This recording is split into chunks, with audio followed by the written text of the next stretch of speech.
The following may contain offensive language, adult humor, and or content that some viewers may find offensive. The views and opinions expressed by any one speaker does not explicitly or necessarily reflect or represent those of Mark Radulich or W2M Network.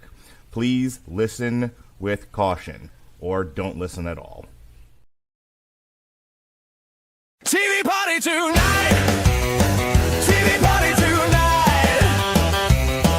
We're firing up the TV party party tonight! Alright! Alright! Alright! Screens light up, brains shut down, talking trash about the best shows in town. No homework, no disguise, just hot takes on the studio line. Lock in, hit play, let the noise begin. Lock in another episode, another spin. No ratings, no mercy, no skipping the commercials of culture. TV party tonight.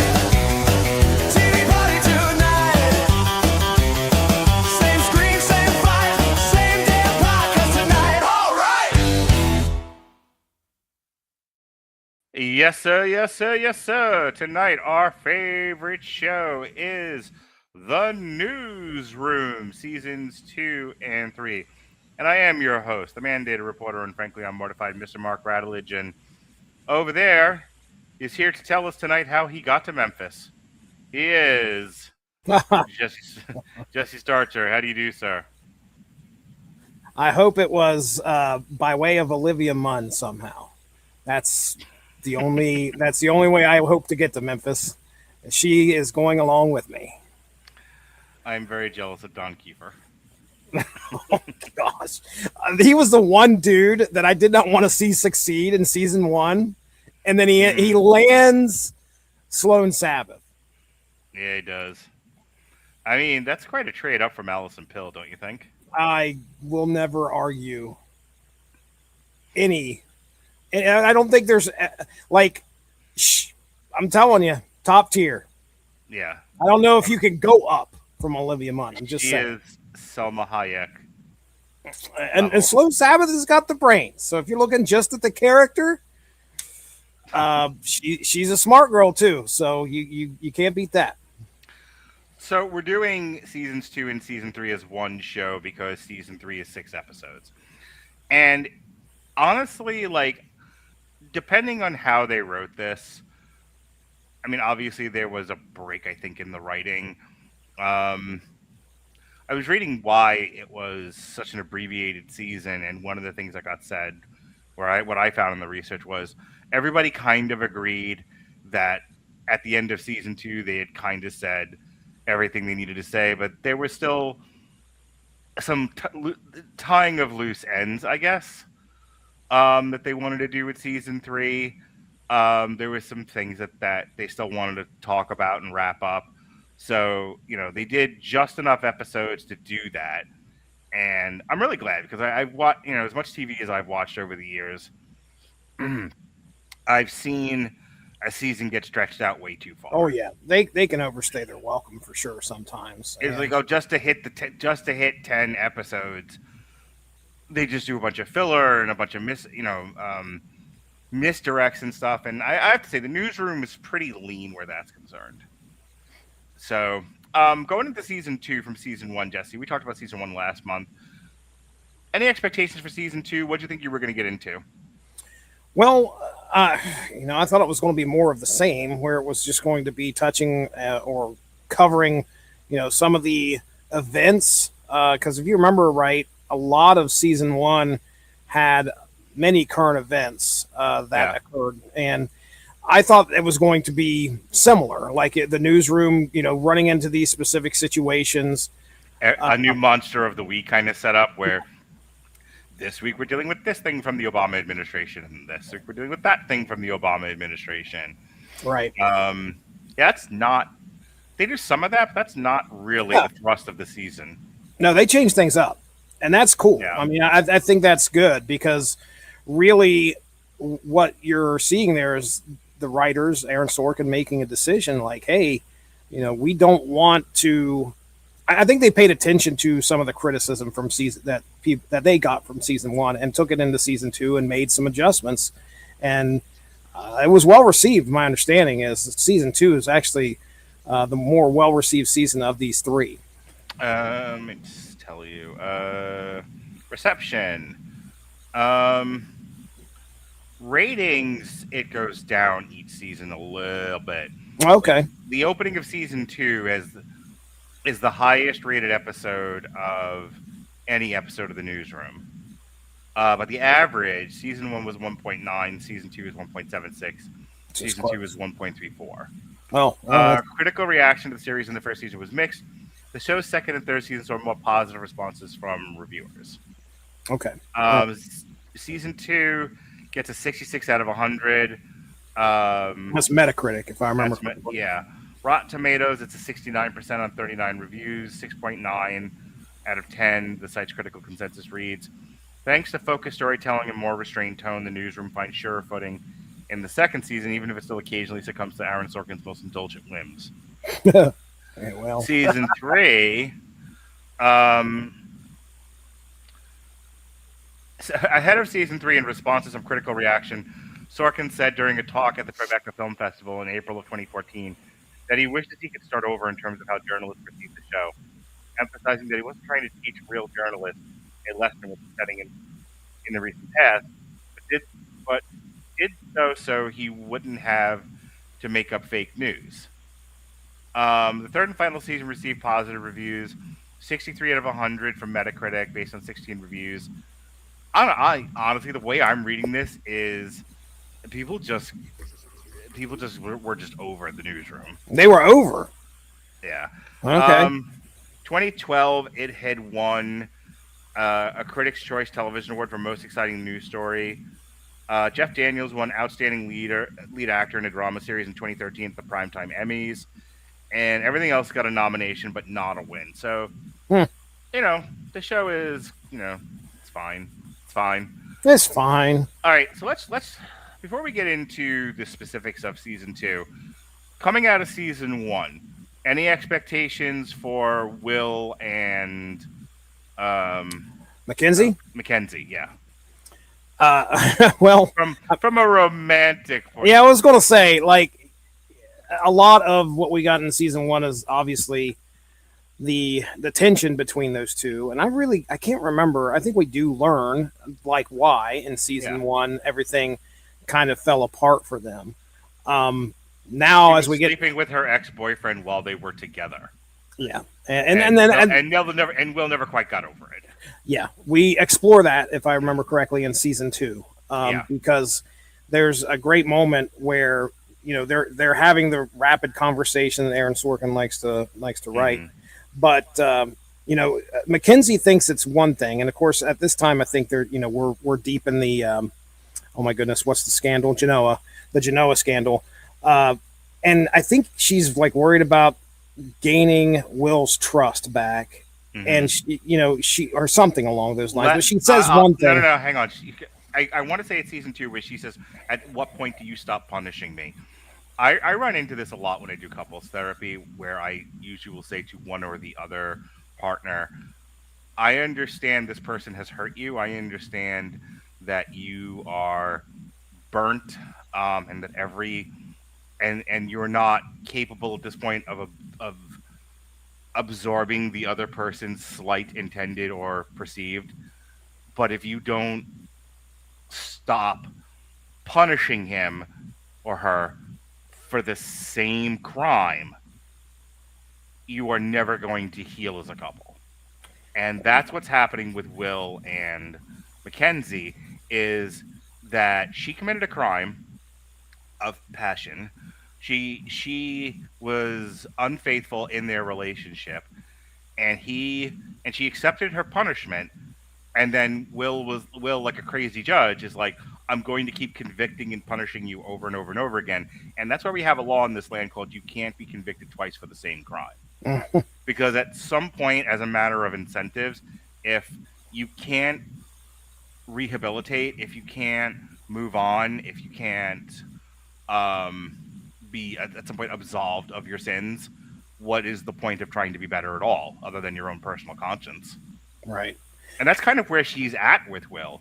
Is I've come back to you at the turn of the tide to help you be the best anchor that you can be, because you've kind of turned into a weeping willow, and all you've done is batter me. And okay, I've deserved it, but it's kind of like his interview with Staffer in the it was Rick Perry. Was Rick Perry? No, whoever was the Pennsylvania senator, where she's screaming into his microphone, "Stop hitting him!" Oh yeah. Right. He just kind of says to him, "Stop hitting me already! Like, either forgive me or forgive me or fire me. But you can't keep doing what you're doing." I think that's when Will turns the corner. Go ahead. I was going to say the moment that I keyed into was when they were having the discussion in his office, and I feel like Mackenzie attributed to a lot of his mistrust due to the act of her, cheating on him.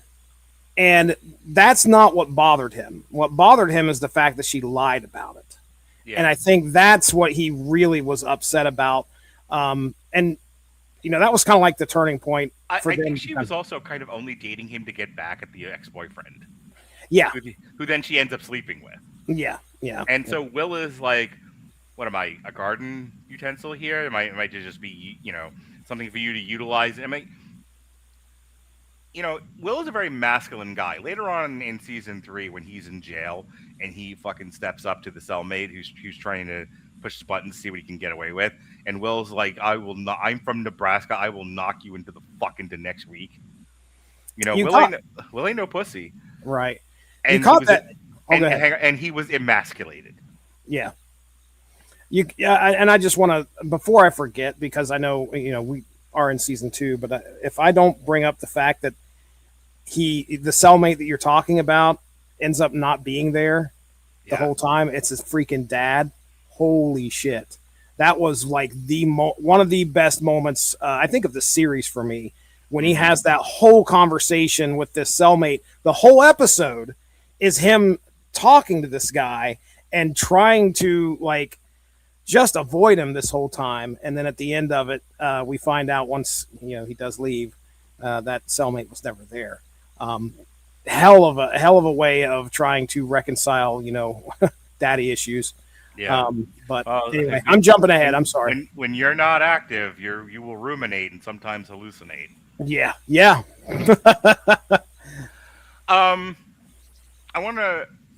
We're going to start with Jim because we kind of have to, but I want to work up to it. So we're going to come back to Mackenzie and Will, but I was asking you about what were your expectations, what were your thoughts? So Dawn and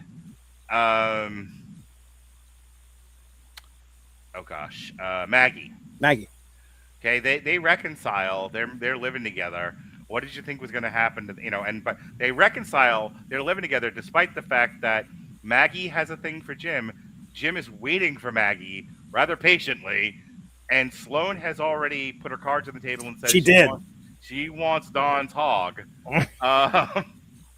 Big Dawn's hog. The only reason why, because he's sitting there, he's like, "Why am I still single?" And she goes, "Because you haven't asked me out yet." Yeah. So she's very apparent, even though you're with Maggie, I want the hog. Jim's, and Jim on the other side is like, even though you're with Dawn, I love you. You're the only one. You're the only, you mousy blonde dainty thing. You're the only girl for me, for some strange reason. So, but that's where we are with Dawn and Maggie at the end of season 1. So, what did you think was going to happen to them with season 2? I watched Sports Night. So I kind of know how they're going to end up at some point together. It'll be Jim and Maggie. It's just a treacherous way of getting there. If I was to criticize this series for one thing, I saw a comment where somebody was like, "Everybody is in love with everybody else. This is so annoying."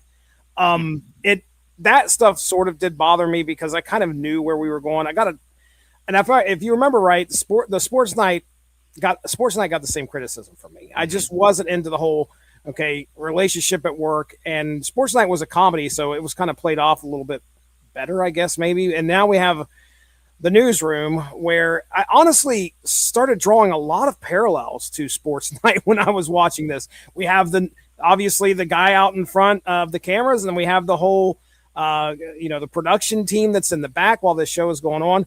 But yeah, as far as the relationship goes, I knew that these two were going to end up together. It was just going to be a long and winding road to get there. I thought for a second like they would not like go back to the same well, where it's typical stereotypical work romance where they can't get along and then finally they will come together. So yeah, I didn't know how they were going to get there. I really, again, Sloan putting all that out there, I have to commend Dom for trying to commit to Maggie here. I mean, he's trying and everything was going smoothly until YouTube. Yeah. let's talk about Jim. So at the end of season 1, he sees Maggie get back together with Dawn, and he's just like, how many more times is she going to turn me into a delicious lollipop? Quite the sucker. And we begin season 2 with him like, I don't want to be in the same room as Maggie and Dawn. It's too much. I need to get away. So he demands Mackenzie send him as an embed on the Romney press bus. And because Newsnight has made absolutely no friends. Yeah, they have not. he goes to get on the bus, and they're like, "We don't have any room on the bus for you." Yeah. Where are you going, pretty boy? That's about the size of it. So after a while, a woman whom we will come to learn her name is Hallie, finally is like, all right, enough fun and games, get him on the bus already. And Jim is well overqualified to be an embed. But the whole purpose of like the Jim storyline, other than for him to get with Hallie, because we have to throw more obstacles in the way of him getting together with Maggie. Yes. But also to demonstrate, and this is where I want you to get your opinion. I know I tease you all the time because you're not really a politics person. Right. You're more keyed into, I think, the big broad news of the day, and I think the issues than not. But if I were to ask you about the nuance of elections and campaigns, that's not stuff you follow. Like, right. I don't think in the run up to 2016, 2020, or 2024, you were really looking that closely at the primary campaigns.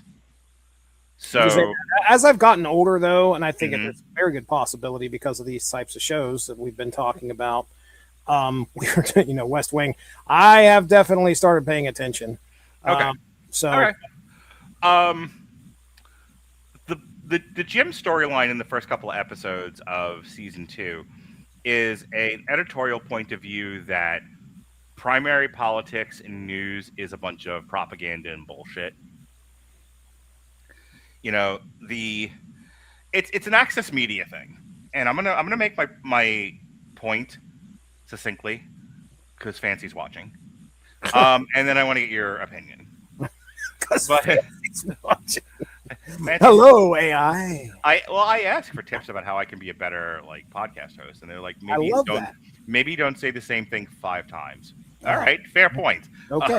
I tend to over-explain.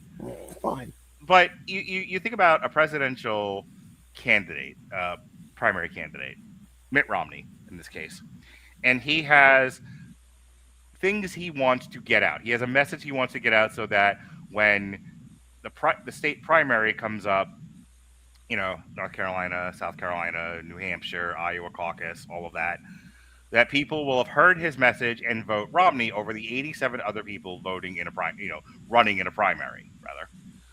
Rick Santorum, that was his name. Sorry. That was really bothering me. Yeah.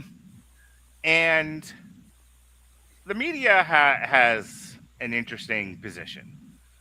They could be real yellow dog journalists and attack his positions, and then the Romney campaign can say, okay, then fucking get yourselves to these things. The problem is if they do that, though, then who's getting that message out? What media outlets? So they form this sort of parasitic relationship where it's like a bird eating bugs off of a crocodile's head. You know, or like frogs or some shit, just using, alligators or crocodiles to cross a river. Right. Um, the politicians running in a primary need the press. The press need news. Guys running in a primary or women running in a primary make news, such as it is, but everybody has to kind of play nice with each other. Yep. Yep. And then here's Jim, who came from this magical wish fulfillment place called AACN. And he's like, no, no, no. There is no news here. He has no plan. I have seen the plan. There is no plan. And I cannot bear it.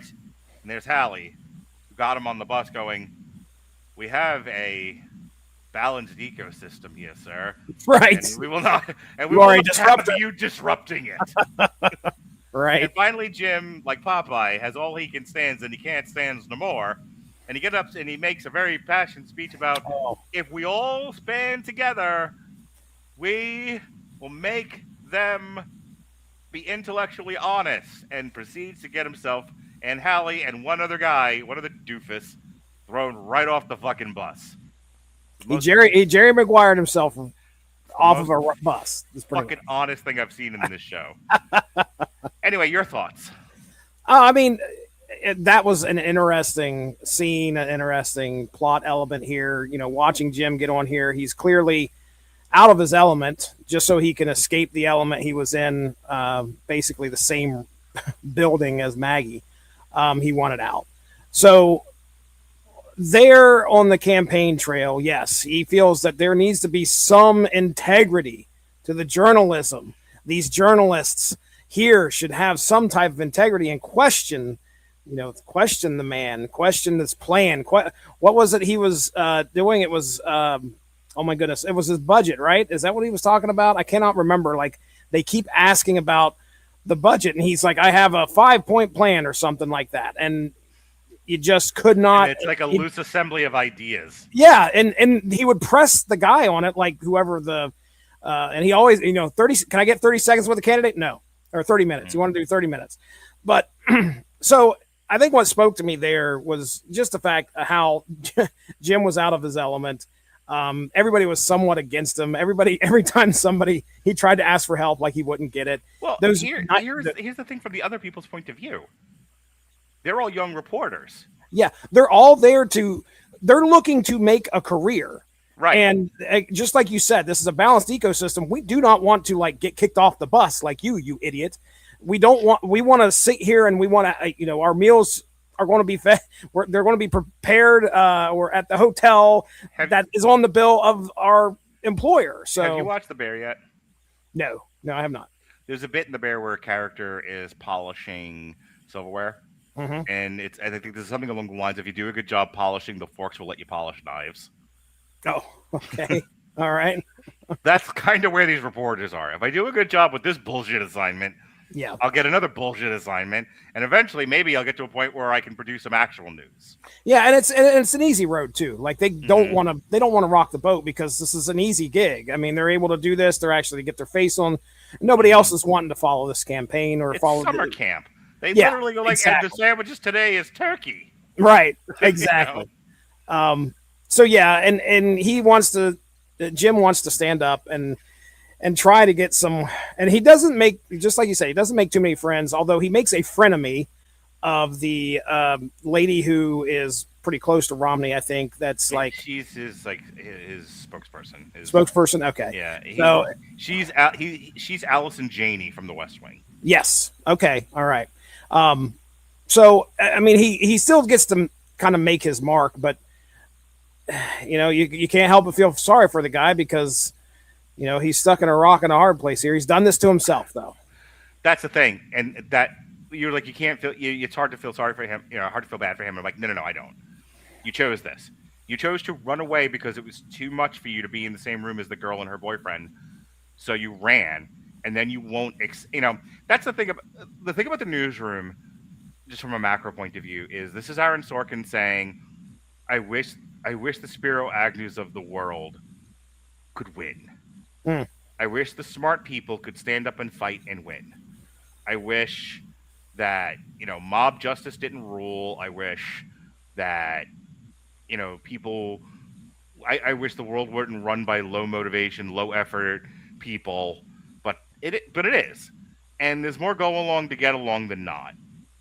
And so the thing of it is with Jim, and this is what aggravates me about him, and at least Sorkin had the good sense to not have Jim win because then the show breaks credulity. True. But we've talked about this with a different show, where I have a real problem with competent professionals. Yeah, I saw it. Competent professionals who suddenly forget they're competent professionals and then act like tantruming children. And for me, that's what, like, I don't think a person who's by the end of this series is going to be promoted to executive producer. Like, you can't act that way. You know you can't act that way. You won't act that way. First of all, I don't think he takes that job. But in this world where the love of a woman scorns him such that he loses all sense of himself, and he goes and does this anyway. He doesn't then double down, Right. and try to fight the revolution from the inside like CM Punk. Hello, Andrew. How you doing? Pretty good, guys. Yourself? Good. We are talking about how you got here from Memphis. No, we are talking about the Jim storyline. We haven't gotten to Genoa yet. I was kind of waiting to see if you'd come on. But also I wanted to start with Jim and just get it out of the way, also because it's the first part of the show before the Genoa storyline really gets going. So give me 50 words or less on your take on the entirety of Jim and the Romney campaign. That was an interesting one. I mean, I think I caught a little bit of what you were saying there. It was definitely a little bit of an out of character, out of mind experience for Jim. And the way he was dealing with the rejection by Maggie or her choice of Dawn, all that entire thing. And the fact that he just needed to extricate himself and just say, I'm out of here for a while. Right. Now, there's better ways to do that. Maybe not ending up on a campaign bus when you're a senior producer is maybe not the best way of doing it.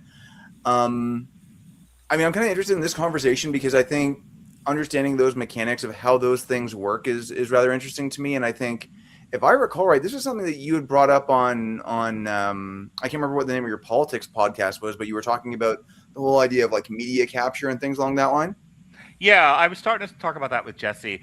The one I always point to, Access Media. The one that I always point to is CNN and Saddam Hussein. They didn't report on the horrific things going on in Iraq because they didn't want to get kicked out of Iraq. If that's what you're referring to. I think you were just talking about the whole, like, he's there, he's basically making widgets every day. He's reading the same copy over and over again, right. And the same, can I get 30 minutes with the candidate? No. Mm-hmm. What's his opinion on this? We're talking about jobs today, Jim. Yeah, we before you jumped on, we covered a lot of that where, Jim chose this and then chose not to be cooperative and then finally throws a giant tantrum and gets himself thrown off the bus. Yep. And then he goes home. It all ends after he gives the Romney interview away to Hallie because Jim's kryptonite is a pretty girl. Oh, yeah. Yep. So anything else about the Jim thing? If not, we're going to move on to Genoa. Not a lot from me, no. Okay.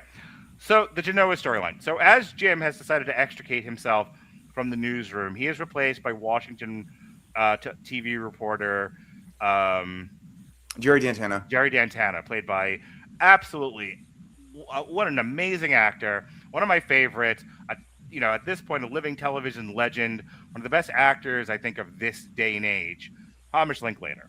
And if you don't believe me, see his portrayal of the priest in Midnight Mass. Holy cow. Great.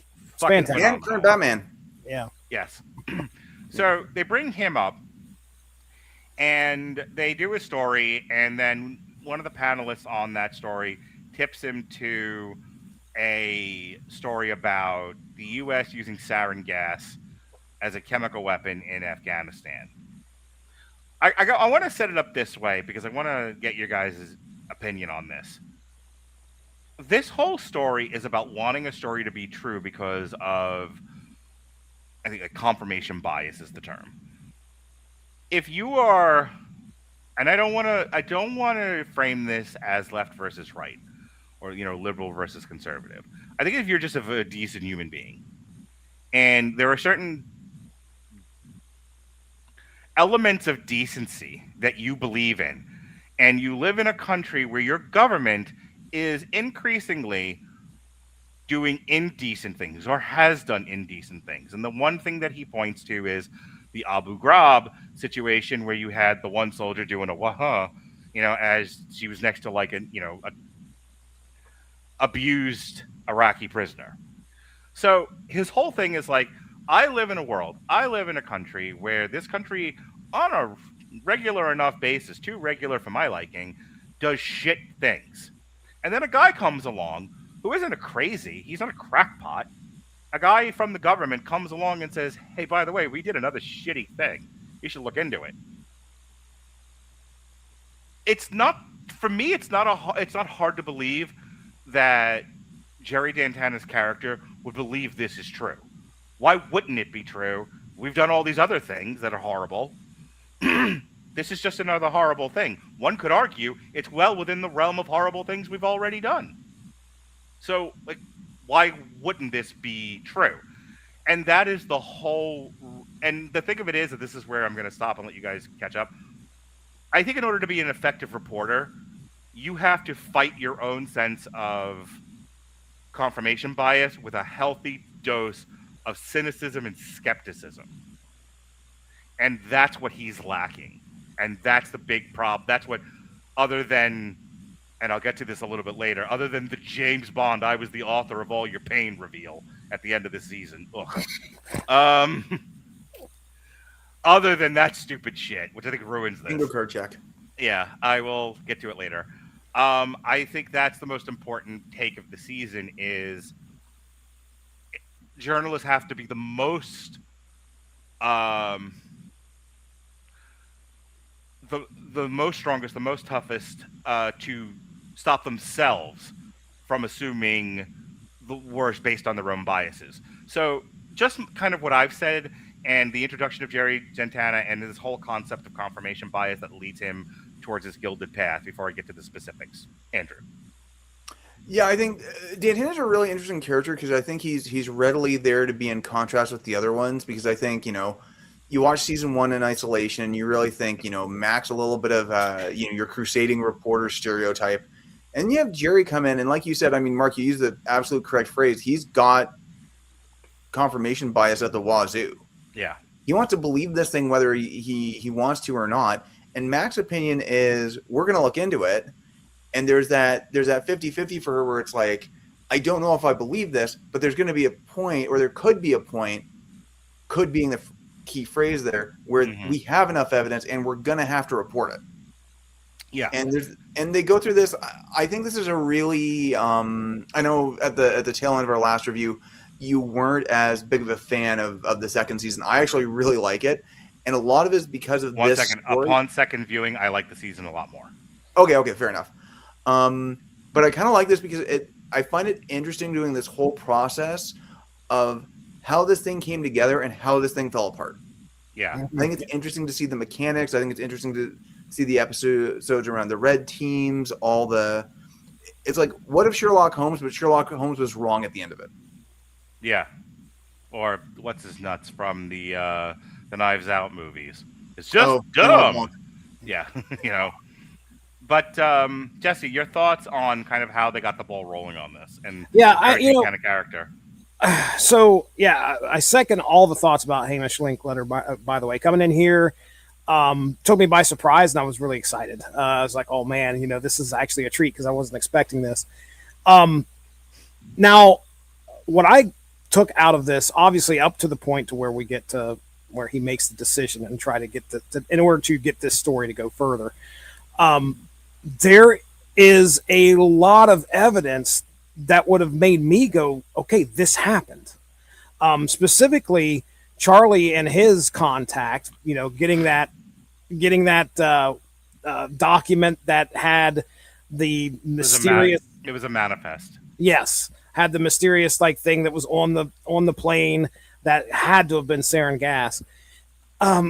It made me realize like how I would have ran the story like way before I even got all the evidence. I am not completely fucking run it no matter what. We don't need evidence. I don't care. Shame the president. I'd be better under a Leona's successor. I guarantee it. Whoever that was, that man wore a tan suit. Damn it. So anyway, yeah, and the confirmation bias. I don't know. I felt like, man, there is a lot of evidence here. If you believe something happened, and then it comes down to the point where all you need to do is sit down and have an interview with somebody who said that this happened, and then when the cameras start rolling, he won't say it. I understand the frustration that Dantana had. I go through it with half my podcasts. Okay. So I won't call anyone out by name, but so, what do you think about this specific thing that I'm asking you? I hear what you're asking, but let me tell you about James Gunn. No, engage with what? Damn it! So I get his frustration as well. Mm-hmm. But he believes something. He believes that is true, and he believes all the evidence supports exactly what has happened. Yeah. But then he makes a really critical mistake, and I'll let you talk about that, Mark. All right. I think the best way to do this, because there's so much else, so many other things to talk about, is to just kind of lay out how we got to Memphis and then why it was all wrong. And take a drink every time I bring up how I got to Memphis. You will be green tea and honey tonight. You will be blackout drunk by the end of it. So there are several legs on the stool that support the story that in a rescue operation, they deployed sarin gas and killed and burned and blinded a whole bunch of people in an attempt to rescue American soldiers. First, to be clear, the show makes clear that the mission actually happened. The soldiers were rescued. White phosphorus was deployed, but as a marking tool, not as a chemical weapon. Sarin gas was not used. Spoilers. Now, how we get to the Newsnight special report, Operation Genoa. The first thing they do is they interview one of the guys that I think was there, and he tells them that this happened. I think another thing that ends up happening is, Charlie is visited by one of his government contacts. The government contacts gives him a manifest that says, hey, this thing that says MX30 or whatever it is, that's a designation for hidden material. In this particular case, it's the Twitter feed for sarin gas. Right. Then there's a whole Twitter feed of a guy who's on the ground where it's happening to, and he's like, oh my God, people are dying, people are burning. His reporting on Twitter of what happened seems to coalesce with what would happen if you use sarin gas on people. They got a contact from the military, a retired general, I think it is. Stomtanovich. Yeah, Stomtanovich. And he is going to confirm in an interview that they use sarin gas. He does not. Not only does he not, he shoos everyone out of the room, so no one can deny or confirm anything that happened in that interview. And at which point, because he does not say, yes, I know for a fact, hands on the Bible, we use sarin gas, he says, if we had used sarin gas, it would look like this. My opinion on that one was that it was his opinion they should have used sarin gas, but that was not the assignment teacher. Yeah, exactly. No, I mean that's what he was gonna say. Right. That was his opinion that he was going to. Not that they did. So, by this point in the narrative, it's been months, and Jerry Dantana, who already believes we're not a great country, we do bad things. This is just another bad thing, and I have an enormous amount of guilt, white or otherwise, about the shit we've done most recently, Abu Ghraib being at the top of that list. This has to be true. I'm going to make it true. So then he edits the video because no one else knows what happened, and it makes it sound like he's saying we use sarin gas. At which point the general finds out about this and loses his fucking mind. He cooked the tape. Yeah, and Um, undone by college basketball. So the legs on the stool. We use sarin gas is said by not one but two people. We have a manifest that says sarin gas was a part of the mission, and we have a Twitter feed. And the most interesting thing the show does is one by one it dismantles the entirety of that argument. Jerry cooked the tape, so that didn't happen. The guy doesn't remember what actually happened because he's, traumatized. The manifest is fucking fake. Is my favorite one. And then who knows what the guy on the ground on Twitter saw. Yeah, and the second witness basically looked like they were asking him leading questions, and he wasn't willing to disagree with anything. So yeah, so that's what undoes this. I'll stop there and just kind of let you respond to the nuts and bolts of how we get to the Genoa report and then how the Genoa report fell apart. In terms of how the writing team at the Newsroom under Aaron Sorkin wrote all of this out and then wrote out its undoing. Andrew. I did, like I said, I mean, this was probably one of my favorite parts of this season was really talking about building up to the mystery and then deconstructing it on how they got it wrong and how they were led in the wrong direction. Mm-hmm. And, you talk about confirmation bias, that builds as it goes as well. Like Mac admits, it's like, look at the transcript when I interview the second guy. Mm-hmm. I'm asking him leading questions. He's not disagreeing with anything. I will say, I mean, I think I'm in agreement with you. I am the author of All Your Pain, Charlie. Like, hang on, I want you to finish saying what you're saying, but when everyone's had a shot at this topic, I have to go back and talk about that because they fucking hate it. I do and I don't. It gets so arc, and it also is like it references so many things that happen off screen with the guy's son that you kind of have to construct it out of the background, where it's like it doesn't hang together all the way. No. I mean, maybe it needed that nudge somewhere in there of somebody specifically saying that. I mean, hell, it could have been like maybe one of these guys really wanted to read a book or write a book rather. It's hard for me to stay quiet right now because I really want to talk about this. No, for sure. But I mean, it's not like there's any shortage of guys who used to be in that profession who have read books who, may have also ended up being in movies directed by Peter Berg and starring Mark Wahlberg. Mm-hmm. Yeah, the Mark Wahlberg of it all that Jesse identified is kind of funny. Yeah. Go ahead and give your thoughts, Jesse, and then I'm going to attack the manifest reveal bit.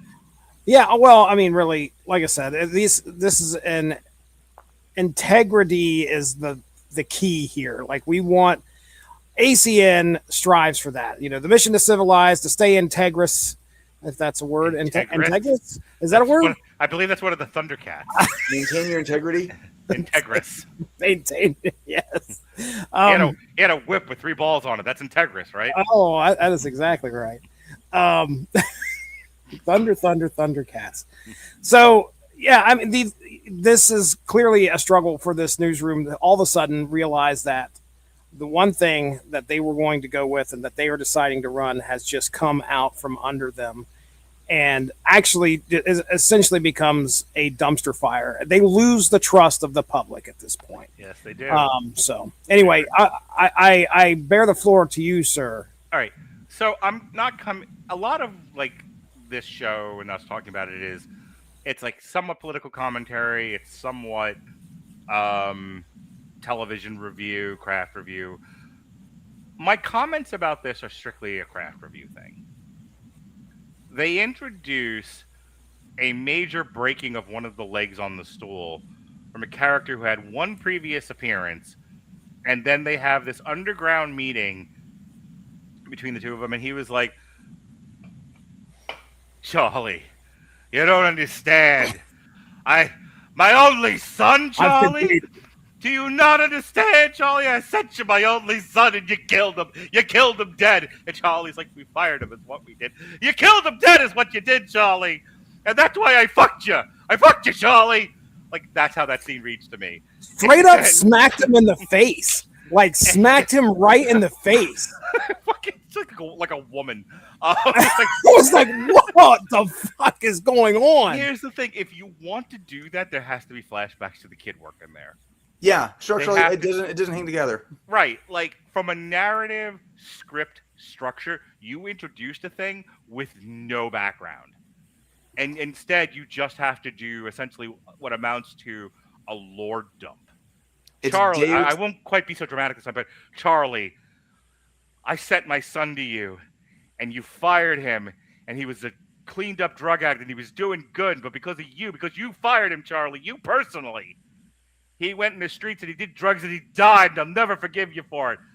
So I chose to embarrass you publicly by giving you fake documentation so that your reputation will be ruined. This is Joker the Dark Knight level manipulation. This is parking garage ex machina. Yeah. This is one of the, I've argued in the past I don't like the Joker's plan in the Dark Knight because too many things have to go right with too many people. There's too many variables that can go wrong. Look, I can't half the time get a podcast together because people can't show up on time. Hello, Andrew. Or people fucking drop off, or don't read the material, or don't watch the material I've assigned to them, and they show up anyway.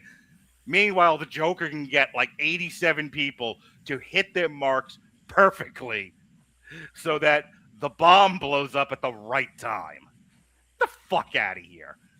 It's the same thing with this. It was like his plan was to give you documentation on the hopes that you would also find further documentation and interviews that will support this cockamamie theory, and then you'll go live with it, and it won't be true, and I'll have my revenge! Revenge! It's like, oh my God, Aaron Sorkin. And it's kind of funny because I think it also kind of undermines one of the best parts of this season, which is kind of Will's, we'll call it the butterfly effect soliloquy, where he's like, if this happens, then this happens. If it doesn't get cold on the floor, the Challenger doesn't blow up.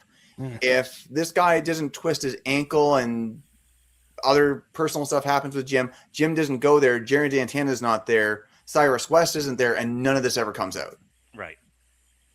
Which I actually thought was a really good piece of writing, but yeah, the like I said, parking garage ex machina just does not hang together. Look, I generally like a lot of Aaron Sorkin's writings, despite some of my friends saying I shouldn't. But this was ridiculous.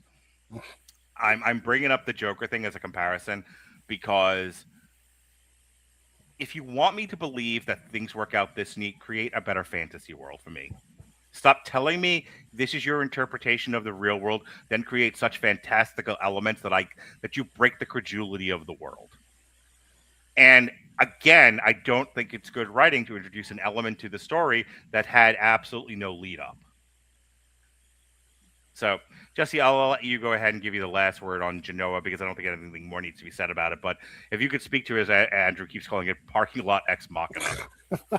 Well, I think what I took away, again, actually, I saw way ahead. As soon as the shot clock, as soon as the basketball game was going on, I knew that which, by the way, our general had to watch the basketball game. It was in frame when they made the tape. Yeah. They really lampshaded that. I could see what was going to happen. I even told my wife, I said, something is going to happen with this basketball game that's in the background. And saw it coming.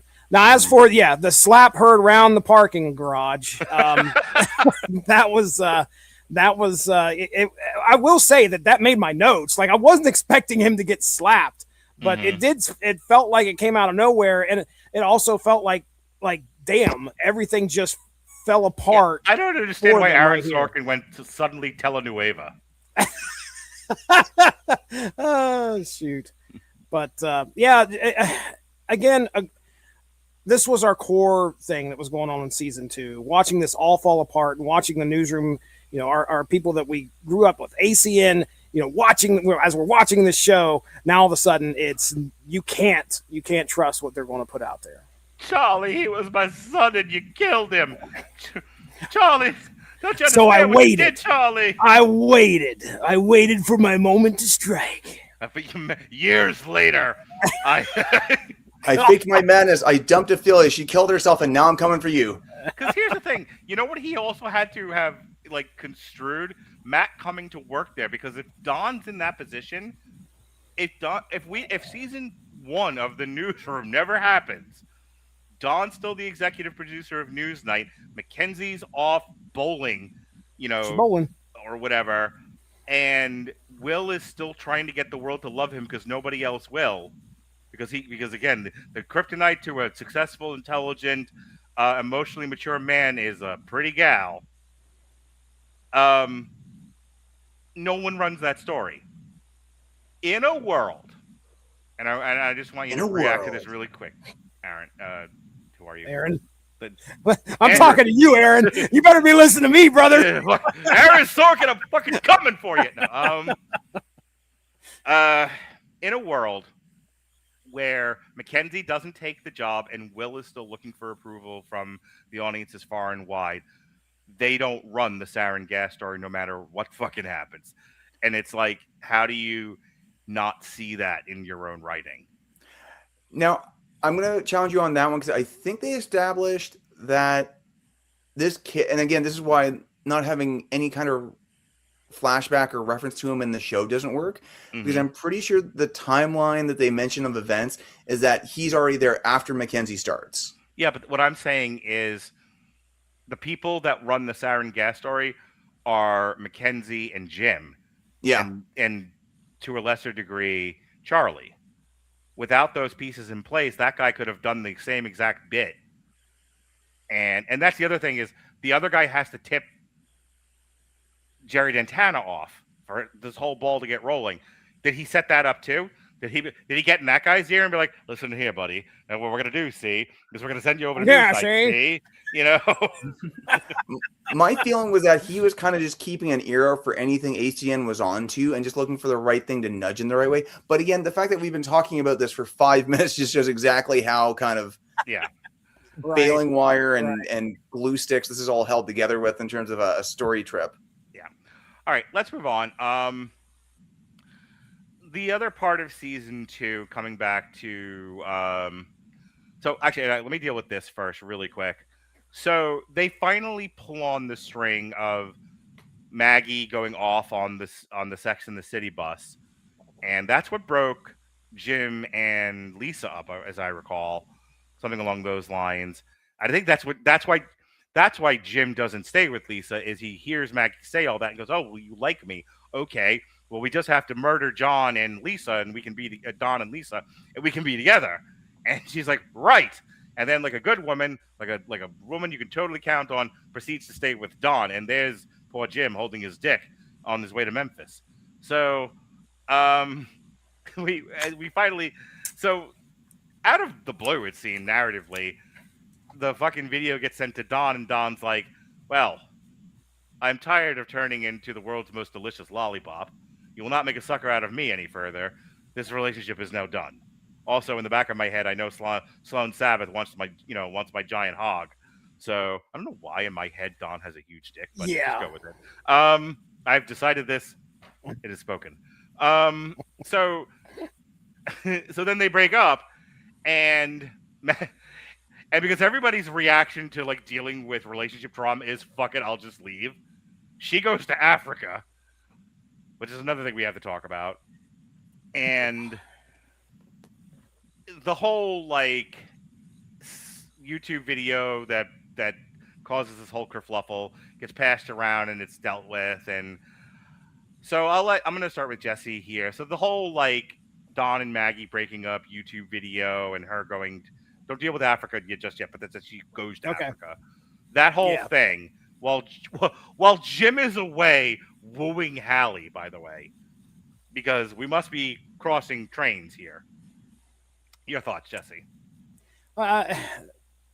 It felt like it was trying to do a representation of like how social media and virality can impact somebody, especially somebody who's...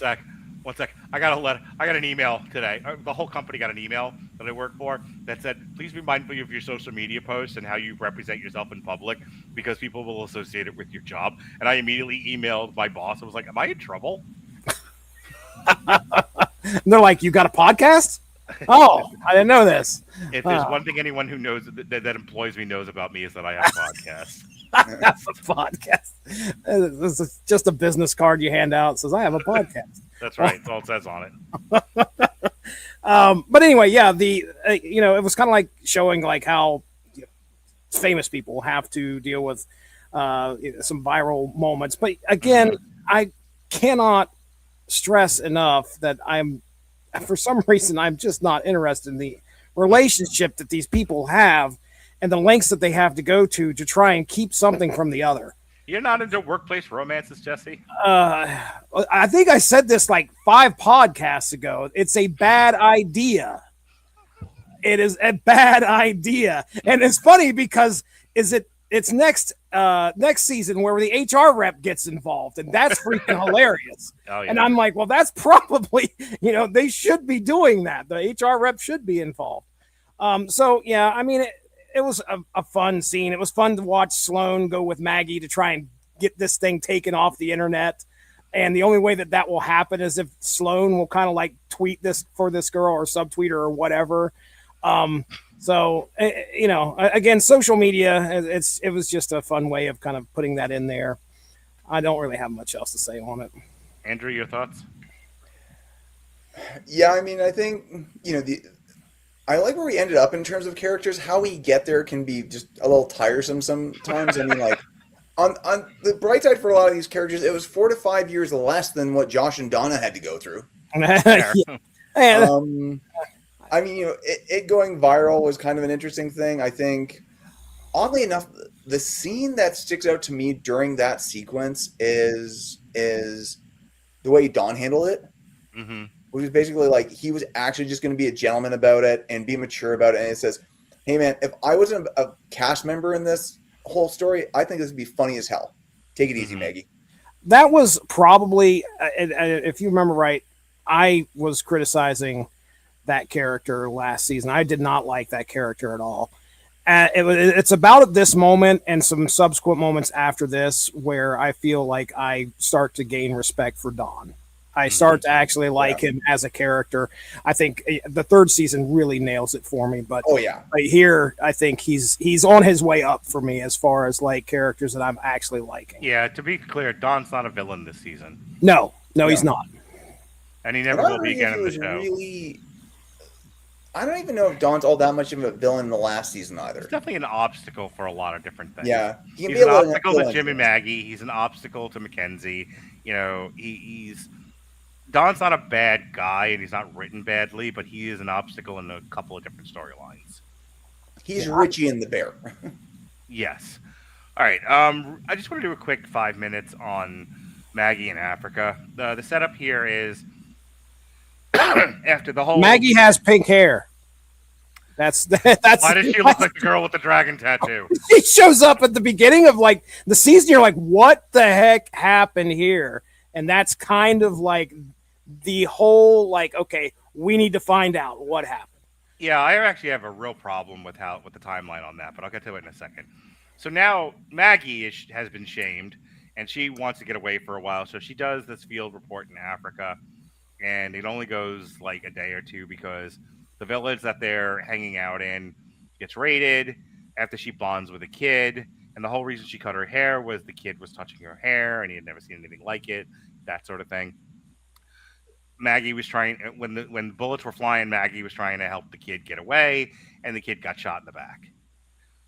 And Maggie now has survivor's guilt and liberal guilt and all kinds of guilt. There's all the guilt you can have.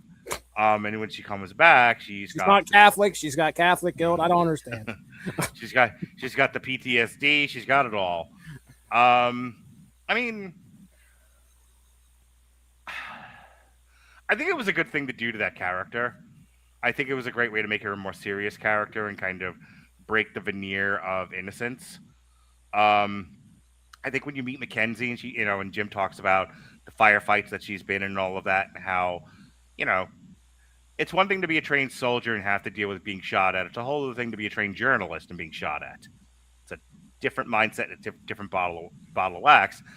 And I think that the show comments on it by doing that to her was interesting and nice, and I don't have a major issue with it. I actually think they used an enormous amount of restraint considering how they could have done that. Your thoughts, Andrew?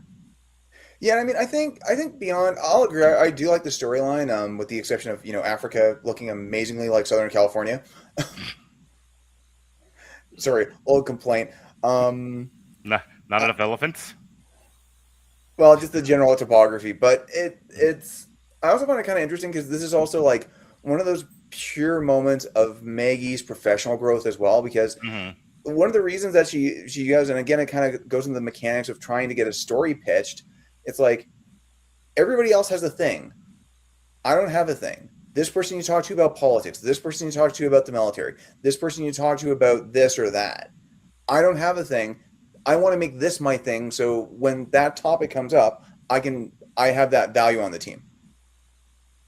Okay. And then of course getting ready for it. And then I'll be completely honest. I have to watch that. I can watch most of the newsroom by myself. I can't watch that episode with Alicia. Alicia does not like that episode at all. And it's just, I watched that one solo. Has Alicia ever seen The Wire? More specifically, has Alicia ever seen Dookie shooting heroin in the Law Spawn? Jeez. No, I'm not showing her that. All right. I mean, if you next time you lose a fight with her, you know how to get back at her. Have I got a show for you? It's called The Corner. I just need you to watch this one scene. I'm trying to build her up to watching the first season of The Pit. So, Well, she'll be hooked. Jesse, your thoughts on the Africa storyline? Yeah, man, this was impactful. This was very sad. I mean, I made fun of it, but at the beginning of the season, we were watching is it the deposition? Is that what's happening here? Yeah. Or not a deposition? Okay.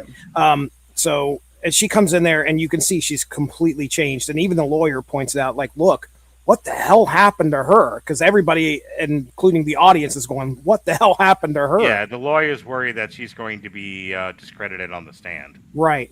And I think that's a very valid worry because I think as we reach the end of the season, I can't remember if it's like the last episode or whatever, when they're, or maybe it's at this where they were discussing Uganda.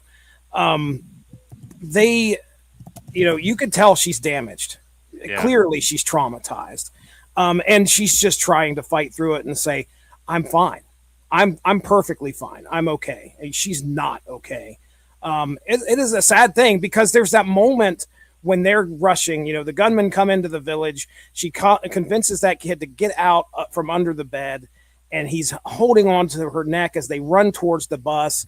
You hear the gunfire, and I think the next scene is her reading to the kid on the bus, and then they do that false, whatever you call it, where, oh no, that's not exactly what happened. The kid's lying on the ground and he's dead. And you're thinking they got away, and it's not a happy ending at all. So yeah, and I do agree. This is a moment where she clearly has to work through this, and it's going to absolutely affect her career as well because she's going to take from this and grow. It's a horrible thing to try and use to grow from, but it's sad. My only issue is they make it seem like she cut her hair when she got back from Africa as like a traumatic response to the kid touching her hair, and except that a lot of stuff happens between the time that she gets back from Uganda and she cuts her fucking hair. Yeah. Sometimes the writing of this and the timeline don't really work for me. There was a moment where I swear, like a legitimate point where I was like, wait a second, that didn't happen. So I agree with you on the timeline part of it and when she did what she did. But regardless, I mean, it was definitely a sad thing. All right, so let's finish up with season 2 with Mac and Will getting together, and he finally proposing to her, and and they do the Muppets, somebody's getting married. I actually think had they ended the series with that, it would have been ending this series with Genoa was a real bad gut punch. That's a loss. But we're gonna come back from this. And oh, by the way, the two main characters on this, the Sam and Diane of the Newsroom, have reconciled, and we're gonna be stronger than ever. I think would have been a perfectly good place to just end the series. I'm glad that Mac and Will got together. Your thoughts, Andrew? Yeah, and actually, just on the topic of the end of season 2, it was actually partially written as a potential end of the series because they didn't know if they were going to get season 3. Mm-hmm. And then they ended up getting the shortened season 3. But yeah, I like the way they brought them back together, and I was able to listen to a little bit of the show before I came on. So I heard you talking about the whole, stop punishing Yeah. Mac, basically. And then Will's got that great story about, kid keeps on tearing up paper, takes him to all the specialists in the world, and the final specialist says to him, well, kid, if you stop tearing up paper, your parents will stop taking you to doctors. Yeah. And it's just a little bit of making that choice to forgive and to move forward and things like that. And I did like where it went. Yep. I think, if nothing else, if you can't handle the liberal politics of the newsroom, you can at least appreciate the emotional maturity of the characters. Will is healed by the end of season 2. Yeah. He's healed from his need to derive love from strangers. He's healed from his hurt that he got from Mackenzie. He is a healed man by the end of this, and I think that's as good an arc as any as you're going to tell with this.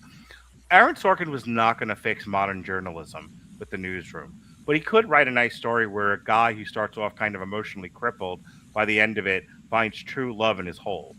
I'll settle for that, Jesse. Yeah, there's some great moments there too. We get kind of the payoff with the ring, which I thought was great, because I think at some point, I don't know if it's that same episode, but he tells, or maybe a couple episodes before, at some point he pulls out the ring and he's like pretending he was going to propose to her, and he's kept this ring this whole time, waiting for her, to come back, and then he explains to her that it was a practical joke. At some point, and I mean, she legitimately tells him to walk across the room because she is going to tear him a new one if he doesn't. And then at that final episode, you think that he returned the ring because it's said a couple times. He tells her that. I think he tells somebody else that he was getting ready to return the ring. He never returned the ring. Reaches into that drawer, grabs the ring, and goes and proposes to her. I did like it. If there's a relationship that I was actually, pulling for here and I was invested in, it was theirs. Yeah, cynic and hateful as dead as I tend to be or present, I like a nice happy ending where two people who love each other find each other and move forward together. It's nice. Sure. All right, season 3. Do we want to hit Burning Desires on season 2 really quick? Sure. Go ahead, Andrew. I'm going to hit 3 really quick. One, I really, really like the structure, and I think it maybe contributed to a little bit of the timeline, but I did like the deposition scenes. Mm-hmm. I think just having the characters like bounce off Marcia Gay Harden, who was so good in this, was great, and really liked her as a character. 2, this season features probably my favorite about 5 frames of any TV show. It's a blink and you'll miss it moment. Do you guys remember the episode where it came about Sloane having pictures leaked online? Yes.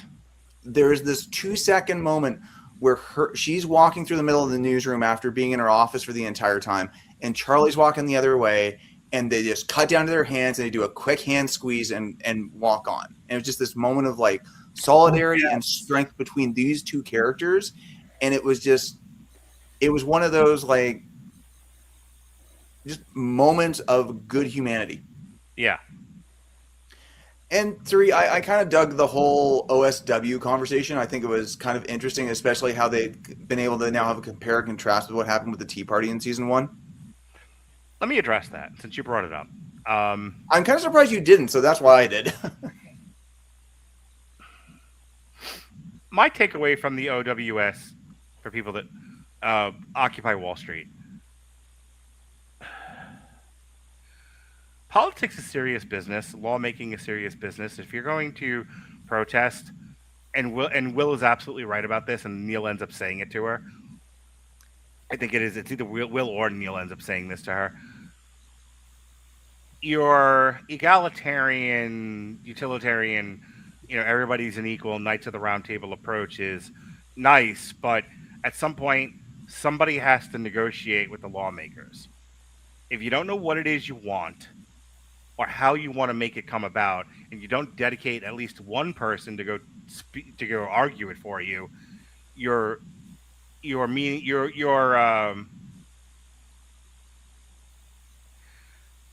your group is meaningless.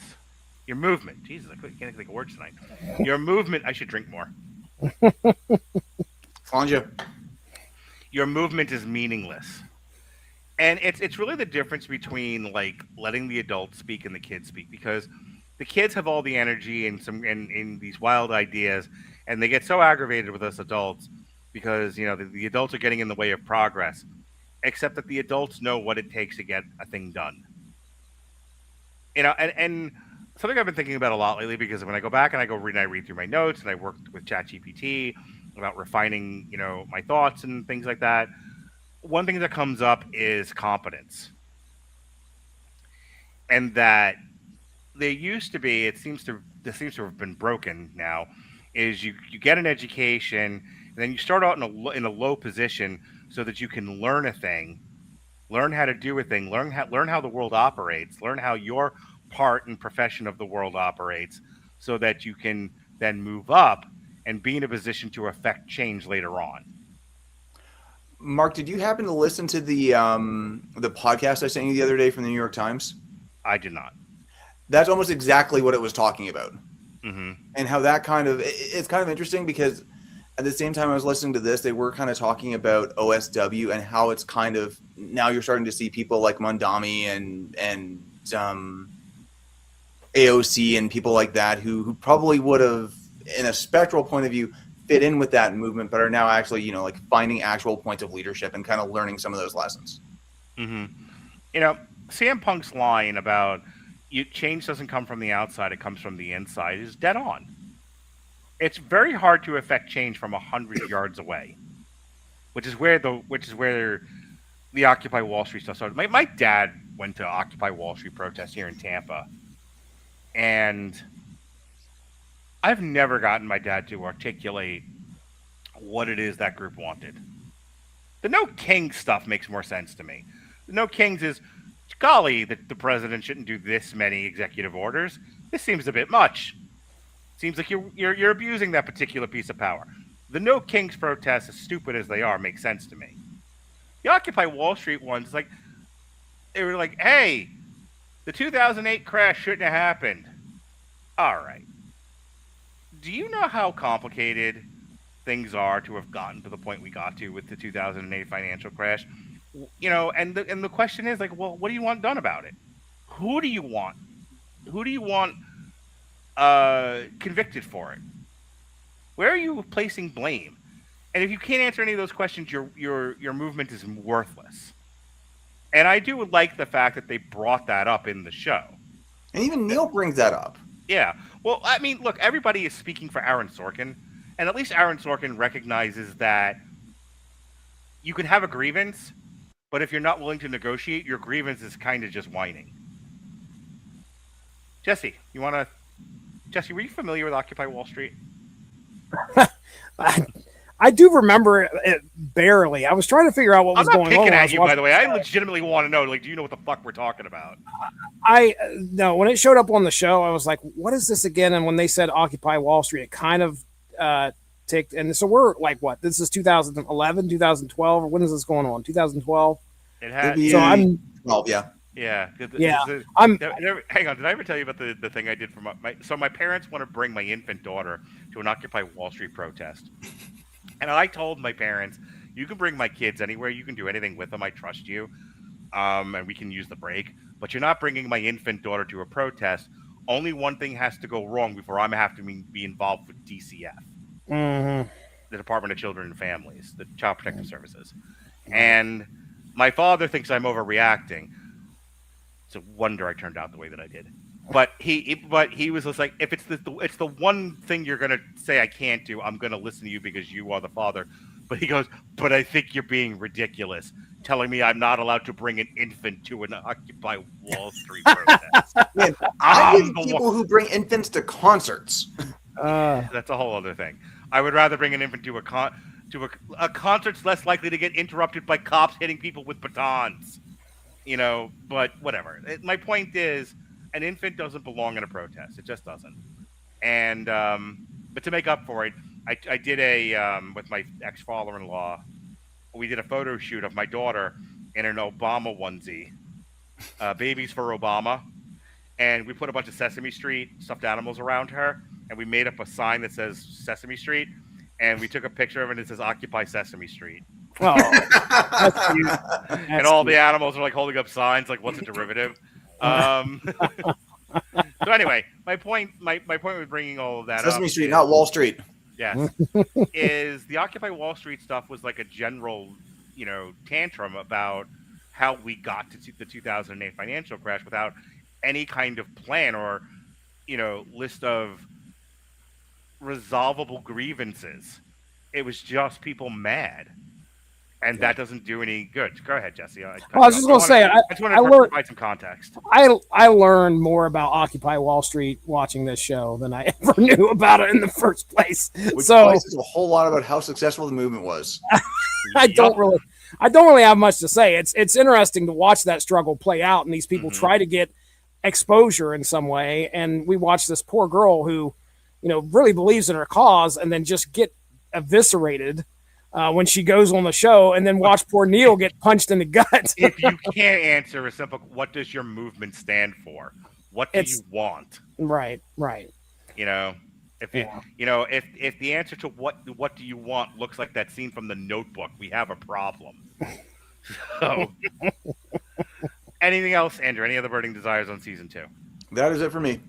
Season 3, we're rebuilding our reputation. We're trying to regain the trust of the audience, and Mac and Will are planning a wedding. Jim and Maggie have gotten together. Dawn and Sloan have gotten together. Everybody, love is in the air in the newsroom. It's all great. It's all gravy now. And we begin with the Boston marathon bombing, and this episode is about citizen journalism. And I want to bring this up with you guys because here we are, citizen radio, talk radio people, right? I have a hard time. I'm just going to speak from the heart here, and you guys can kind of weigh in with your heartfelt thoughts. I have a hard time reconciling what the point of the episode was with what I've been doing as a hobby, essentially, since 2006. Because on the one hand, I believe in professional competence. I believe in scarcity. I think having trained professionals doing things is what's best for business. On the other hand, if that were the case, if that were always the case, if that were forever the case, we wouldn't be here right now. I wouldn't know you guys. I wouldn't have had hours and hours and hours of great conversations that ruined my marriage. Hang on, that last part. But glad you guys smiled at that. But my point is, podcasting is breaking down the barriers of professional broadcast journalism and giving it to the hoi polloi. We become citizen talk radio hosts, and everything that's happened technology wise because of the internet breaks down one barrier after another and creates a citizen this and a citizen that. I got a piece coming out in the next day or so about the long tail and how I put up a piece today rather about the long tail and the concept of cultural inheritance, which is inspired by my son saying there's no point to Spider-Man anymore.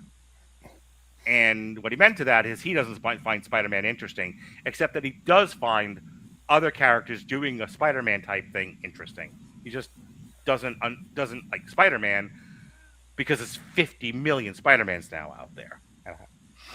And I don't mean just that character and types of character. I mean animes, mangas, YouTube shows, YouTube shorts, whatever. There's something that Spider-Man represents being replicated a zillion times across a long tail. So my point with all of that is that once we created long tails for most things, and we allowed professional competence to be distributed across an infinite array of everyday people, I start to miss professional competence. I think we've lost something. On the other hand, and the point, and that's somewhat what the episode is trying to talk about, The people who were citizen journalists taking on the Boston marathon bomber and disseminating disinformation, screwing things up, making things harder for the police is exactly the kind of thing I'm talking about. On the other hand, people would make an argument that there are cases where citizen journalists have done the things that we were talking about an hour ago that professional journalists won't do. When they have professional access, they tend to make some Faustian bargains. Everyday people like us, and this was the argument that I always bring this up. This is why Jeff and I used to bang heads, because Jeff wouldn't say the things that I would say about the UFC when he knew I was right, but he won't say it because he doesn't want to get disallowed from coming to a UFC event. And I didn't give a fuck. So that whole episode dealing with citizen journalism, it's hard for me to reconcile because on the one hand, I agree with Sorkin's point of view. On the other hand, I don't want to lose what I've had all these years because it's valuable too. Your thoughts, Andrew? You've given me a lot to think on here. Queue up. We're probably going to get a Marshall McLuhan. Here's a big pile. Deal with it. We're probably going to get a Marshall McLuhan reference in here soon, so I'm going to warn you guys of that one. But it's an interesting thought. I mean, I think about all the terrible stuff that on a lot of ways social media has done, but also it's like I am also eternally grateful that that I started reading 411 and then there's a podcast, and then I called into a podcast one night, and 15 years later we're still talking about shit together. And I consider some of you guys some of my best friends. But I think it's interesting because when you talk about it, you think about, and I think you phrased it in terms of competence. I think we got to think about it in terms of platform. Mm-hmm. That on some level, it was an over democratizing of everybody on some level, no matter what your level of competence was. So, somebody who'd spent 15 years doing PhD work on viruses, for example, I have no reason why I bring this, has the same level of platform as somebody who, spent 10 minutes on the shitter looking up stuff. And it's... Yeah, let me help you. A guy with a PhD in microbiology who spent many years discussing viruses and publishing on it has the same platform as a guy who wouldn't get vaccinated. Exactly. And I'm not bringing this up to try and debate. No, I did it for you. I'm saying oh yeah, the guy not getting vaccinated doesn't have the wherewithal or the professional, know-how to discuss why you should or shouldn't get, vaccinated. He's just going off his heart. Yeah, exactly. And I mean, on some level, it's worked out really well because I think it's given opportunities for people who do have competence, on the other hand, to also expand their platforms as well. Like, I've kind of started to get into Substack because there's a lot of really, really smart people out there who do have those deep professional backgrounds, but don't get as big of a platform in more conventional places, especially since the number of those conventional places are starting to shrink more and more. And we can have a whole other conversation about the state of we'll call it the mainstream media, even though I kind of don't like that term. But even on stuff like podcasts, like I've started in the last couple of years with stuff that's been going on in the world, I've been kind of diving deeply into, kind of foreign policy, military policy and stuff like that. And again, there's people who work for think tanks, people who publish, people who teach and lecture.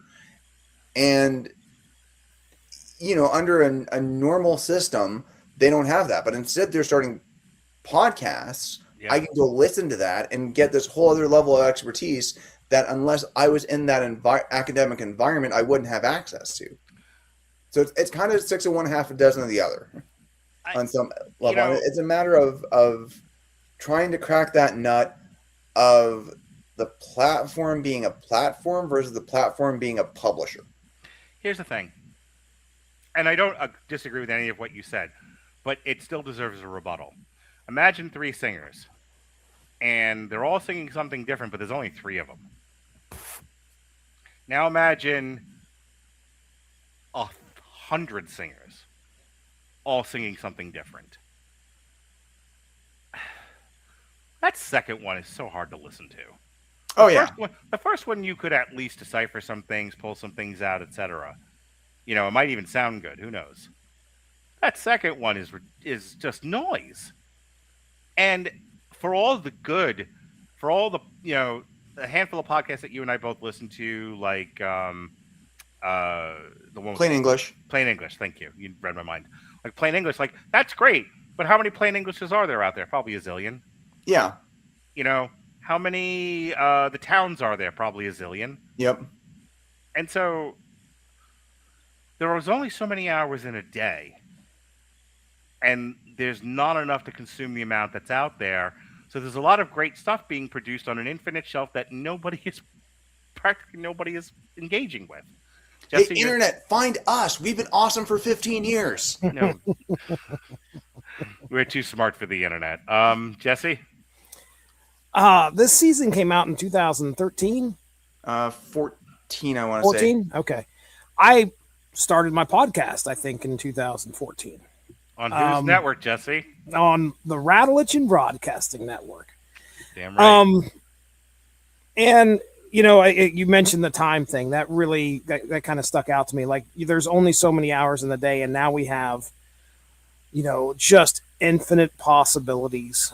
This is actually this should have been a discussion in season 4 of this show, of the newsroom at some point, because we're kind of veering off into podcast land and what we do, but they were talking a lot about the citizen journalism and that what was going on at that point in time. And we are citizen journalists. Granted, I'm not going out there. I'm telling somebody about what happens in a comic book that I'm hoping nobody else is.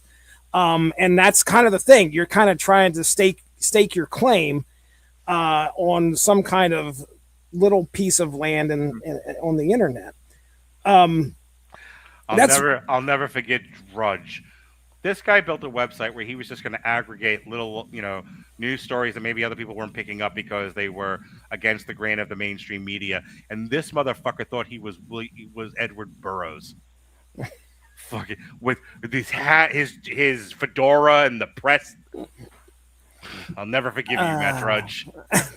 And I bet we could all probably name like 3 or 4 podcasts that we don't listen to anymore because we found something else to kind of take that slot. And that other podcast is still going on right now. So it could be, I think we were kind of getting there. Like there was a lot of discussion about social media, Twitter. Foursquare gets mentioned this season, which is funny because I haven't heard Foursquare forever. Reddit gets mentioned. So there's a lot of discussion about how the internet and social media landscape is affecting like news at this point. Yep. The Boston bombing. Help me out here, Andrew, because I remember a little bit about this, and it was not too long ago that I watched the Marky Mark movie that was based on. But there's a lot of like horrible things that happen because people are starting to point fingers at the wrong suspects, right? Like that's a big thing that happens. Yeah. Sir, go ahead. I was just going to say, and then it starts to snowball, and then NBC picks it up. And I think tweets something out there, tweets this theory about one of the possible suspects of this bombing, and it turns out that it's not them. So it's definitely something that we were getting into a situation where people obviously knew, the newsroom, ACN, they're cognizant enough to know that using citizens reporting things without vetting what they are can result in some bad stuff. And we have a sourcing policy. We've got to let's make sure that this is a legit thing. And it just started to go downhill from that era, really, because unfortunately people are stupid and they're going to believe what they want to believe. And that's confirmation bias again.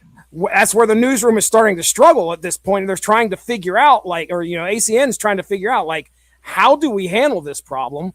And should we run a story without this while other ones are pointing something towards something completely different? And we don't have really any confirmation. But anyway, Andrew, were you going to respond to that? I didn't mean to interrupt you.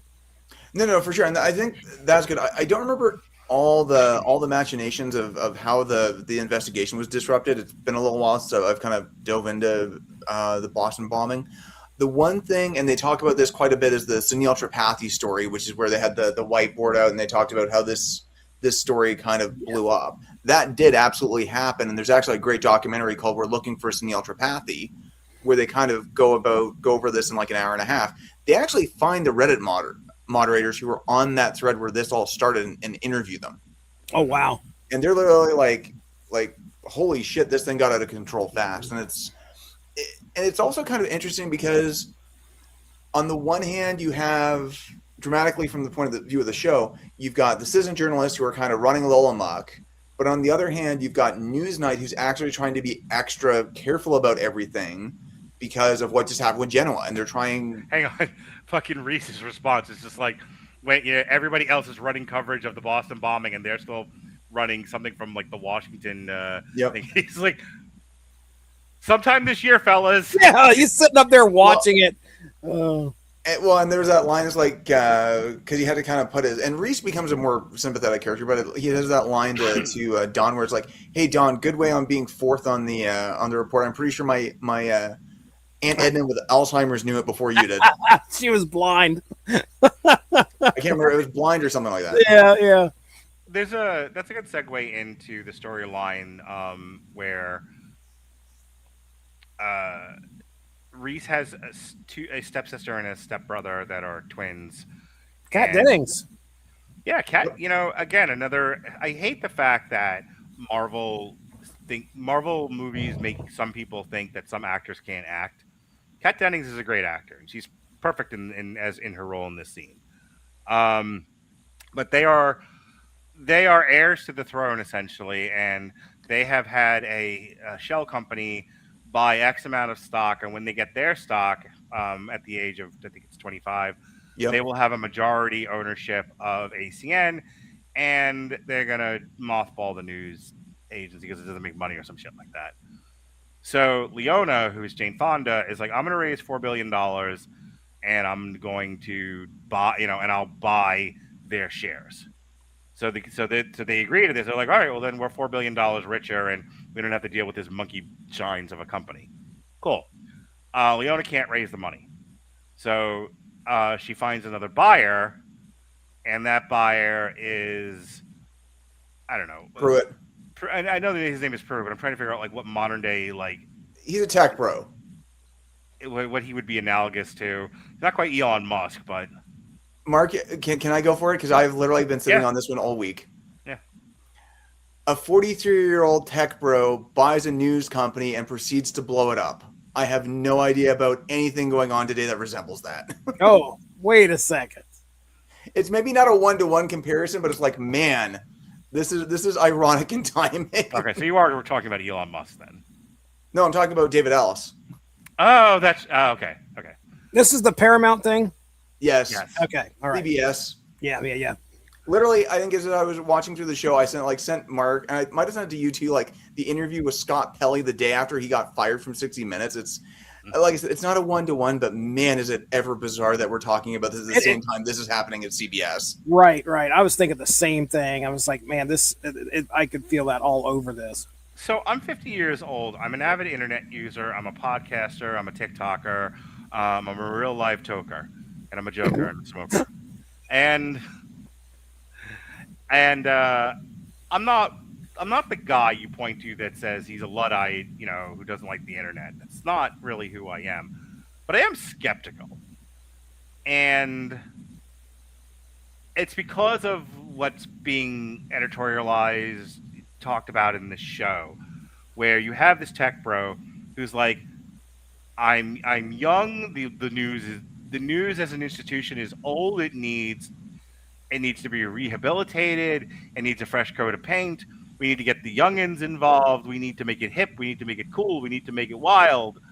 And even as a 50-year-old who uses the internet for all kinds of things is currently saying this on a podcast, I'm like, no, leave it alone. But I'm also the same guy who, Robert and I talked about this a few months ago, where to quote Nelson from The Simpsons, ha ha, your medium is dying. Cable news and network news is dying. Some of it's pretty much at death's door. What's replacing it is micro news. Yep. It's scrolling news. It's, I get a lot of my news off of TikTok, and I don't mean some asshole blogger. I mean like legitimate news sites creating 30-second to minute-long videos giving me the news of the day. Like Yeah. several feeds I get on TikTok. It's like here's the yesterday news. Like, why do I read the paper? Watch the 6 o'clock news? Watch cable news? Any of it? Go ahead, Andrew. I was about to say, so like it's kind of funny in our household, like we're on the opposite ends of the spectrum in terms of news. Like Alicia gets stuff mostly off of TikTok.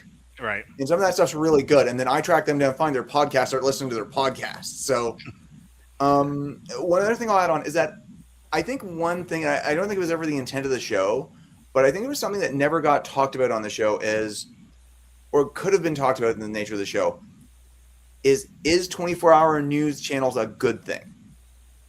No, it was never a good thing. It was never a good thing because, like, you wouldn't have had Nancy Grace on any other show on any other channel if you didn't have to fill every one of those 24 hours. Yeah. I watched a that- documentary about Fox News. It wasn't great. It was definitely made by like hard lefties. But one of the things they talked about was the psychological effect of the Fox News alert, the specific sound that it makes, Yep. and how it gets people riled up. It keeps people It's a hypervigilant. dopamine hit. Yeah, absolutely. So anyway, so that's the whole thing with this guy is he's representing the argument that says you can try to hold on to this institution and keep it, in 1965, but no one will see it and it will die on the vine. I want to get ahead of this. I want to make it modern. And I think there's a legitimate argument there for the reasons I just said. But what does that look like? And, and how does, and I'm going to bring it back again, how does professional competence fit into that? That is the entirety of that argument that leads up to Charlie's death. Because I think it's, so I'll talk about this separately, but Neil gets a bunch of classified documents from a government worker and accidentally commits espionage, like you do. I mean, haven't we all committed a little espionage in college days? It happens. It happens. Yeah. So because of that, he's no longer running the digital desk, and they bring in these other guys, and one of them is Aaron Sorkin's hate for this sort of thing, apparently made into a human.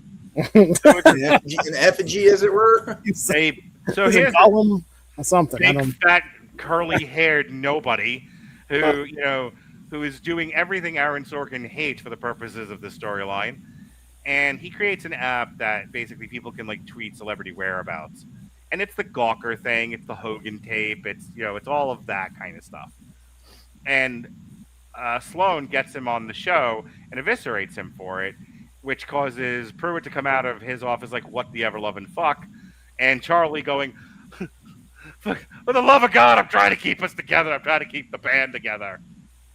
At the same time, Don, in one of the best bits of an episode this season, tries to convince a girl to not go on the air and confront her rapist because it's not going to go well for her. Absolute one of the best pieces of writing Aaron Sorkin's ever done. Right, and because he can't convince this girl not to do this because she has the power of righteousness on her side and the lack of wisdom, so then Don lies and says, I couldn't find her. At which point, Charlie fucking dies on the floor.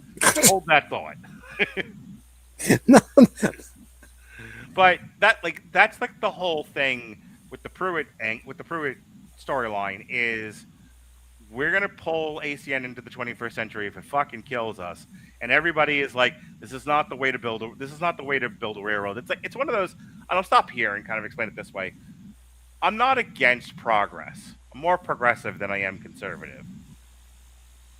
However, my progressiveness is tempered by my conservativeness.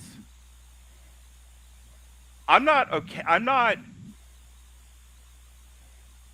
afraid to move ahead and change things and move into the future. But you got to tell me what the plan is. Right. What does that look like? How is it going to feel? Who is going to do it? What are the details? And that's the central argument, I think, taking place in season 3 of the Newsroom. And so you've got the people in the newsroom begrudgingly going along with this so long as we go slow and it gets done properly. And then there's Pruitt going, we can't go fast enough and be irresponsible enough. Andrew, your thoughts? Yeah, I mean, the Pruitt part is kind of a really nice roundabout to the start of the season where we were talking about the whole citizen journalism thing. It's also interesting that you could have written a very interesting story with where Will was not sitting in solitary for 60 days and battling with Pruitt, because I think his approach is slightly different, and he is probably a little bit more towards your approach, where it's like, we're going to change, but what's the plan? Yeah, And what does change look like? Yeah, exactly. What does change look like? Where I think Mac and Charlie and Don and everybody are like, whoa, whoa, whoa, this is all happening way, way, way too fast. I mean, Charlie's really trying to balance it, and well, I mean, like Leona says later, if you're not fighting with your news director, they're not doing their job. Yeah. It is kind of a different one, but I mean, man, the fact that Aaron Sorkin wrote a fictional version of Mark Zuckerberg and then wrote Pruitt to be even more obnoxious is kind of remarkable. Dog with a bone. Jesse, your thoughts? You guys ever get a new boss? No. No. I mean, I've been through a couple situations. No. All my bosses are great for anyone spying on me. For anyone that's monitoring my social media content. For those employers, past and present, currently monitoring my social media, I love all my bosses, and they are the height of competence. Mm-hmm. Okay. All right, Andrew. I mean, I'm at any point. Have you ever experienced a new boss coming in, like in your employee? Oh, he leaves. He leaves. Okay. All right. Yeah. Well, I'll speak on my own here. So yeah, I've been, back in the day, we had a new manager come in at KFC, and by golly, they were going to change things, and I hated every bit of it. Mm-hmm. 2010s, we get a new manager for where I'm working at now. New things were going to change, and things definitely changed. Hated every minute of it, and those were nowhere near as drastic changes that this group of journalists had to like immediately do, a huge swing, and accepting. Integrity is another a word that we've said quite a few times on here. They don't believe in this type of journalism. They don't believe in this type of news, and their owner, this Pruitt's coming in here and saying, "No, I'm taking you into the future. We are going into the future. This is the future of news." And honestly, I mean, would you guys say that he was wrong? Because, and there is some truth to what he was talking about as to what the public was ready for, as to what they were ready to accept.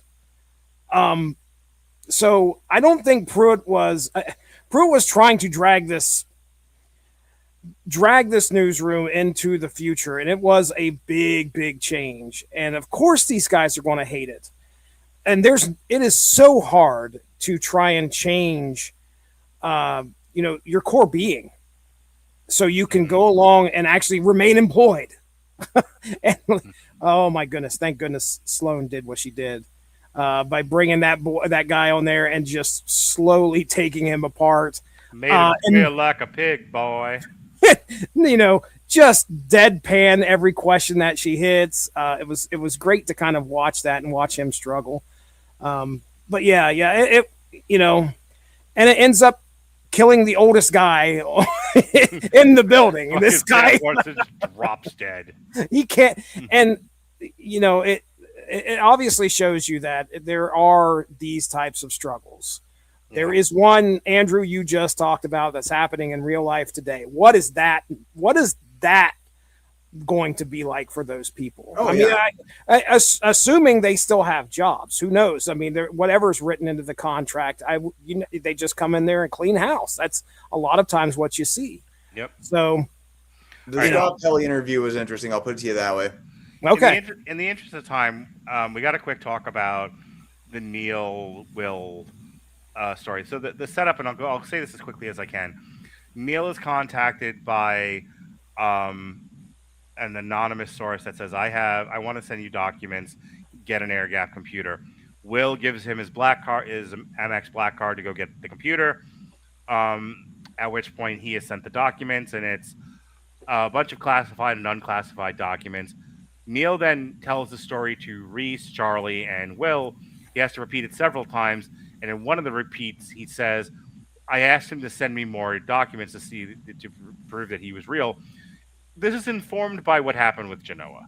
Now Yep. everyone's being extra careful, and he doesn't realize that he just asked an anonymous source to give him more classified documents, which is illegal. And told them how to. Yeah, and then told him how to do it. So Will knows what's coming because Will is a former lawyer. He's wise. He's experienced, and he says, "Run, run, Neil, run, you fool, Run, Now you so, fools. fly, you fools. so Neil chucks his cell phone into the garbage and takes off for Venezuela, where there's no extradition policy. Smart kid. But he tells Will the name of the source. Will won't give up the source because that's not what you do in journalism. Will is found in contempt of court, and he sits in jail for 60 days. The source contacts Mackenzie, and Mackenzie, I can't remember what the reason is that they won't run this story. Andrew, in 50 words or less, what keeps them from running it? So first thing that delays them is the guy who wrote, like one of the people who were involved in this company that led to this riot was still in the country. And if they, and his name was in those documents, if they ran it, they would have tracked him down and killed him. Yeah. So they took 5 days, finally got him out. And then this was also during the Pruitt sale. And when Pruitt saw that, he'd say the fines were so bad, would be so high, we can't possibly run it, and kill the story right there. That's right. Yep. I'm impressed. I remember that. Yeah, I couldn't remember what the second reason was. Because they were like right on the cusp of running the story, and then it got day of. Yeah, it got like killed in the ta-da nick of time. At which point, the source kills herself. Yep. And when wind of that gets out, the guy prosecuting Will just drops the case and says, "Let him out. The whole point of this was to coerce him into giving up the source. The source just killed herself. We know who the source is now. There's no point in doing this any further. Go in peace." Will gets out of jail, finds out Charlie's dead, and then we go to the funeral, which will be the last thing we talk about tonight. We finally have gotten to Memphis. So, your thoughts on this? Is supposed to ape the Genoa is supposed to ape the Tailwind story that happened at the time. This is supposed to ape Edwin Snowden. So, your thoughts on how this was handled, Andrew? I think it was handled fairly well. I mean, I think it's a bit of a gag that at the end of the day, Will was bluffing. He never actually knew who the source was. Neil, because I don't think Neil ever told him the name. And then Mac finds out, tells him, "I know who the source is." Like, never tell anybody like that. Yeah, it kind of felt like it was definitely working towards. And again, it's kind of that interesting question on how you deal with this principle, and I do mean principle of hiding your sources, protecting your sources, and again going back to that level of journalistic integrity about protecting those people who are willing to come forth. And then part of it's also just setting up a context for Aaron Sorkin to isolate Will and get him to literally do time with his own demons. Yeah, we talked about that actually before you came on tonight. Jesse, your thoughts? I was just at the tail end of that. Yeah. Jesse, your thoughts on the Edward Snowden story, essentially? I mean, hey, did it matter a lot to me? Not a whole lot, but it solidified this character of Will, and again, what he believes in, how far he's able to take things, and in order to protect, sources and protect people that he loves. Really, I mean, that's really essentially what it is. This is his family, so we only have 6 episodes here in this 3rd season, so we don't really have a lot. His interaction with the federal prosecutor, I don't know who the guy who's representing the FBI, those were fun. He was really good. Yeah, that was pretty fun. And yeah, the whole discussion that he has with his cellmate / father, as he is in I'm supposed to be in solitary. And it turns out that he was the whole time. That was great. That was great too. But do I have anything else to say about it? I don't know if you can see that. No, you cannot. That's great. It says no, sir, by the way. So there you go. You want to talk about great line delivery and it telling you everything about a character? So Charlie, the last episode or two, is Charlie's funeral and wake. It's also where we find out Mackenzie is pregnant, and I don't. I can't remember. How old? How old is he? How old is Will? 50. He's pushing 50 something, 60 something, right? Yeah. Oh my Yeah. gosh. What a time to start a family. Not cheesy criminy. So anyway, I don't remember if it's that episode or one prior to it, where prior to Mackenzie showing up, Will and Charlie are having a drink, and Charlie talks about his grandson, who's a musician and a savant, and he learned to play. That's how I There's one got of the to Memphis. flashbacks in that episode. Yeah, and I can tell my way of viewing television has changed in the intervening years because I didn't catch it the first time. So when they sing How I Got to Memphis, I was really confused with what we were doing. And then I watched it and I'm like, oh, Mackenzie's pregnant. He's never had a kid before. And his whole way of engaging with the world is now flipped on its head. So he makes a point of bonding with Ned, who's the little 5-year-old grandson. Yeah. And he makes a point of bonding with the kid, the teenager. Bo. Bo. And then he says, I know a song your grandfather likes. And that's why he's singing How I Got to Memphis. Yep. And and Memphis is How I Got to Memphis, as much as I've been making a joke about it tonight, is this metaphor of, the song is about how we got to the place we're in. Memphis is a stand-in for anywhere you are in the world. And, how did we get to, on this, in 2.5 seasons, how did we get to this point? And that's kind of like the show's summary, It's the coda, it's the chrono at the end of the thing, and here's where everyone was when this ended.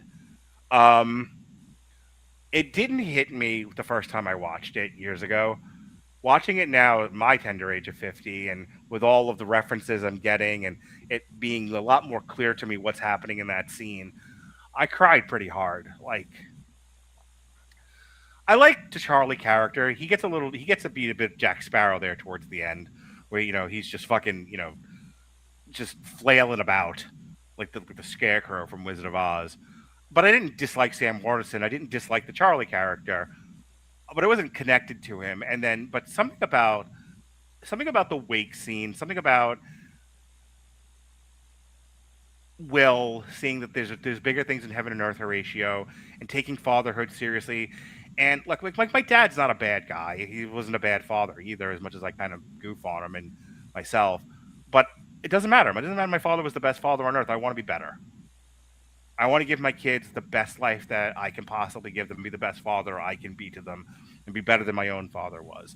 And I think Will kind of hitting that point and starting with Ned and Bo was a really beautiful scene, and so fucking him doing How I Got to Memphis, and then Jim walks in, just picks up a guitar and just playing, and he's just like, and then there's Jim playing on guitar. Who are you talking to? And then he has and like real life, he has a band. Doesn't Jeff Daniels have a band? I can look this up, but go ahead. I'm not sure. Yeah, I wanted to comment on it. It's a really beautiful scene, and then shortly after, everyone goes back to the newsroom, and the last shot is saying, "Hi, I'm Will McAvoy, and welcome to Newsnight." But yeah, I really appreciated what they were doing there, and I loved ending the series with them singing How I Got to Memphis. I'm glad. If there's any reason I'm glad I rewatched the Newsroom, it's to fully appreciate that scene. Andrew? So this is a point I wanted to bring up, and it's kind of weird. It's kind of uncomfortable because I think you're right, but something odd that I noticed about watching the last 2 seasons is that Aaron Sorkin kind of pulls some stuff from late stage West Wing. Mm-hmm. In terms of guest stars, like the guy who played Stomtanovich, Mary McCormick's in it now, and he never worked with either of them on the West Wing. But the only thing that continues to trip for me, and again, this gets uncomfortable because of the circumstances about what happened on the West Wing, is that going for that emotional pull of killing Charlie in the last 2 episodes feels very much like happened to Leo, except that happened because John Spencer actually died. So it's something. I don't know. It's something that trips for me. I think it's well done, but knowing what I know about that, it's just there's a slight ick factor to it. Okay. He broke his heart or something. I don't know what that was about. I'm very sorry, Mark. I like where they got it, and I like the theme zone where they hit, because at the end of the day, and I think I talked a little bit about this during West Wing, is that Sorkin gets criticized because somebody gives a great speech, then everything's awesome. Mm-hmm. No, somebody gives a great speech, and then you continue on. Yep. And that's even the coda of this, is that we're just going to keep doing our show the best we can. We're not number one. We haven't been given all the Peabody Awards yet, but we're going to keep doing the show our way and be as successful as we can with it. And that's something that I think, at the end of the day, is probably one of the reasons that I think people attach themselves to Sorkin's writing, is because there is an optimism to it and a resolution to it that I think people aspire to. I want to stay with you for a second, Andrew, and I'm going to get to you in a second so you can respond to all this, but I really made you mad about that last point, didn't I? It's fine. I do want to ask you, like, I got kind of annoyed with the West Wing towards the end, and I think I said I didn't. I'm glad we watched it. I'm glad we had the experience of podcasting on it, but some of the stuff towards the end really aggravated the living shit out of me, and some of the stuff about the show in general, like, I don't really like. Insert political belief here, wish fulfillment. Yep. The Newsroom seems so much more polished and mature than the West Wing was. Respond. I would agree with that. I think it's really interesting because, I mean, I've watched both of these shows tons and tons of times. Mm-hmm. And this is probably, and I've kind of had these thoughts going on, just in the back of my head as I have, but this is the first time where I've really watched both shows back to back with a critical thought on. And I mean, it really has. Like, Aaron Sorkin evolved quite a bit as a writer. He evolved quite a bit as an artist in the way he kind of communicates things. And I think he's admitted he fell down on some things with, like, I think he's chilled out over the years. Sorry? I think he's chilled out over the years. Oh yeah, for sure. And I think, I think some of that is a result of the way his career went. Something I mentioned to you guys, and I think I sent you the video. Lessons from the Screenplay is a great video talking about Sorkin and The Social Network and collaboration. Because from the time he did The West Wing, where he was absolutely in control of everything, to the point where he was working on The Newsroom, like, he had Studio 60, which kind of was more West Wing-ish, and then he did The Social Network with David Fincher. Mm-hmm. That's right? Yeah. And Fincher was probably one of the first guys in Hollywood to really stand up and say, we're going to change words of the script. We're going to change the way we shoot. We're going to change the way we do things.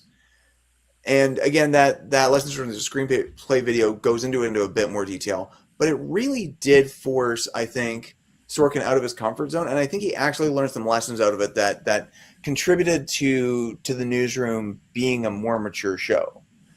And maybe I'll maybe just end my final point on this.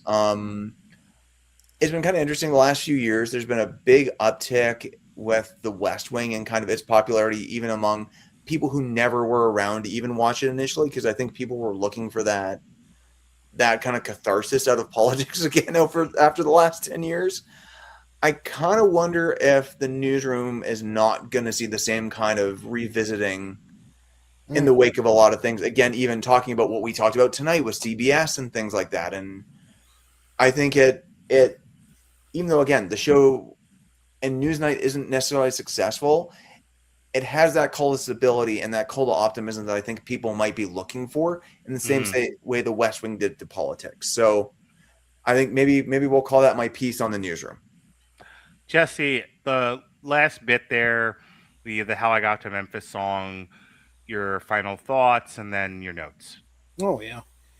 Yeah, I mean, it was an emotional thing. I mean, we find out as soon as Will gets out of jail, he has to find out that his dear friend passed away. And, as a person who, he stood up for so much, only to find out, like, if just moments before his best friend is gone. That's a pretty big emotional beat. And it's interesting to watch. That final episode is great, where we're kind of getting the flashbacks and seeing how everything got put together by Charlie. And by the way, tonight my wife surprised me because I did watch. I don't know if you guys remember, but season 1. I did most of the watching. She kind of ducked out. We didn't have the time really to finish it together. But season 2, we started early enough, and I kind of caught her up on what was going on. And she rode with me all the way through season 2 and season 3. And tonight she said to me that she was watching Law and Order, and Sam Waterston's character popped up there, and she was waiting for people from the newsroom to come in. Now, what that actually means to me is that his acting here in this show was that much better than what she's used to after so many seasons of Law and Order. And I will say that, you know, he was the character of Charlie was great, you know, emotional, over the top. And then, like I said, that final episode, we get to see where he kind of had a hand in putting everything together. That was really great. And then watching Will he hadn't talked to anybody during the funeral. And I shouldn't say that. He hadn't made a speech. He was talking to everybody, but he hadn't made a speech at that point. And people were expecting him to say some words, I think. And he finally, you know, he sits down. And Mark, you pointing that out to me, I didn't realize that. I didn't realize the journey that the character of Will was doing in those moments. And it makes that much more sense. And he finally says some words about Charlie, and then we get the final moments of, you know, the show getting ready to get started. And it was so interesting to watch how the camera is just kind of following bits of characters as the show is getting ready to start.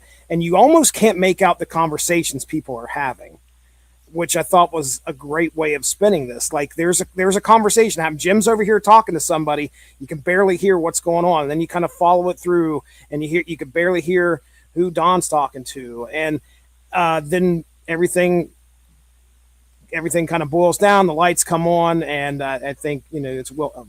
I'm Will McAvoy. Welcome to Newsnight, and that's where we end it. You know, I enjoyed what I got here for these last 2 seasons. Yeah, there was a little bit of over the top. You know, hey, by the way, Jim and Maggie, they get together. So don't worry. A lot of obstacles, but and just as quickly fucks himself and sends her off to Washington. Off she goes. So yeah, and this was an enjoyable series. I applaud Aaron Sorkin for what he's done.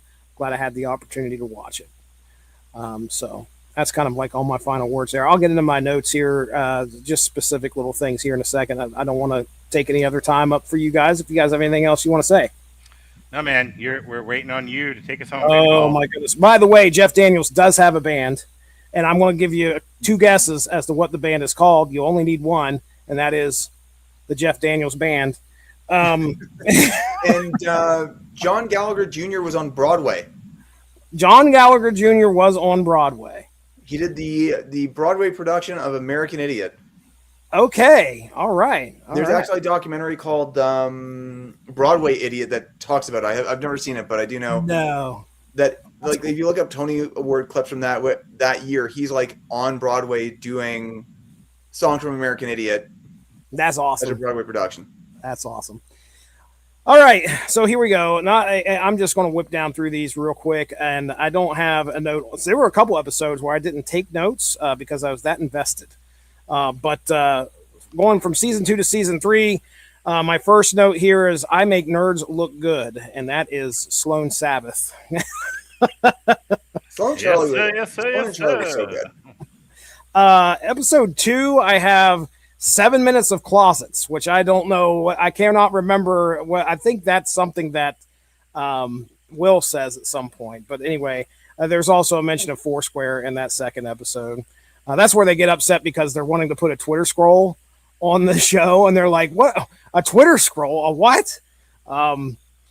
Episode 3 was Willie Pete. And I wrote down here, can I get 30 minutes with a candidate?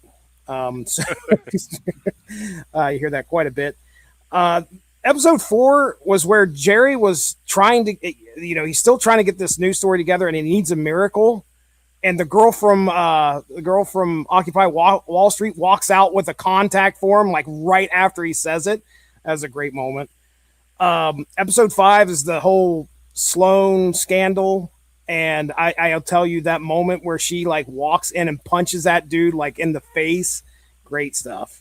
Yep. And then Dawn saying, no. No. Yeah, he comes out there and he's like going to go after her, and he steps right in front. What's the big African basketball player? No. Mutombo. Yeah. Episode 6, I wrote down 6.5 minutes on Etch a Sketch. So I don't know if you guys remember that line or not. I do. Okay. And then we have, let's see here. Episode 7 was where I wrote down shot clock. I knew the shot clock was going to come into this thing. I knew it. And they kind of, just like you said, they kind of led you into that. Pitchers will often go for a sandwich between pitches. And then episode 8, another Sloan scene, when that was the whole book saga where she was trying to figure out who autographed the book for her, and then she finds out it was Dawn. Great moment, and she just walks up to him and kisses him. Oh, Fantastic. What a kiss! What? Don't make me jealous. People say Titanic is the most romantic thing they've ever seen. No, Sloan kissing Dawn in the in the production room. Oh yeah, and it's funny because she walks away and he's like, "What can I say?" And everybody's like, "Shut up, man." And that was so sweet because it was Dawn like bidding up against himself using aliases. Like it was again, like Dawn is really one of those characters that kind of gets a mini redemption arc through the whole season. And Tom Sadomsky is so good. Like I'm happy whenever I see him in something. Yeah. Like shit, when he's in John Wick 1 for 5 minutes, I'm happy to see him. So season 3, episode 1 is where I finally send you guys the message about, hey, this is 2 events that Newsroom covers that Marky Mark starred in the movies that they were based on. Episode 2, hey, it's Mary McCormick. Hey, it's Toby from The Office. Hey, it's Kat Dennings. As we're getting into season 3 here, Toby from The Office would have been, I would have loved to have seen him play the HR guy for the Newsroom. That would have been hilarious. And then episode 3, that FBI raid, and where they're going to go live and like, put that on the air as they're raiding the Newsroom. That was great. And then that's where, of course, the HR conversation happens, where HR approaches Don, and that whole bit of them trying to not seem like a couple was hilarious. Like, the guy walks out of the room, Don takes off running after a couple seconds to get up to Sloan's room and tell her, hey, just be aware.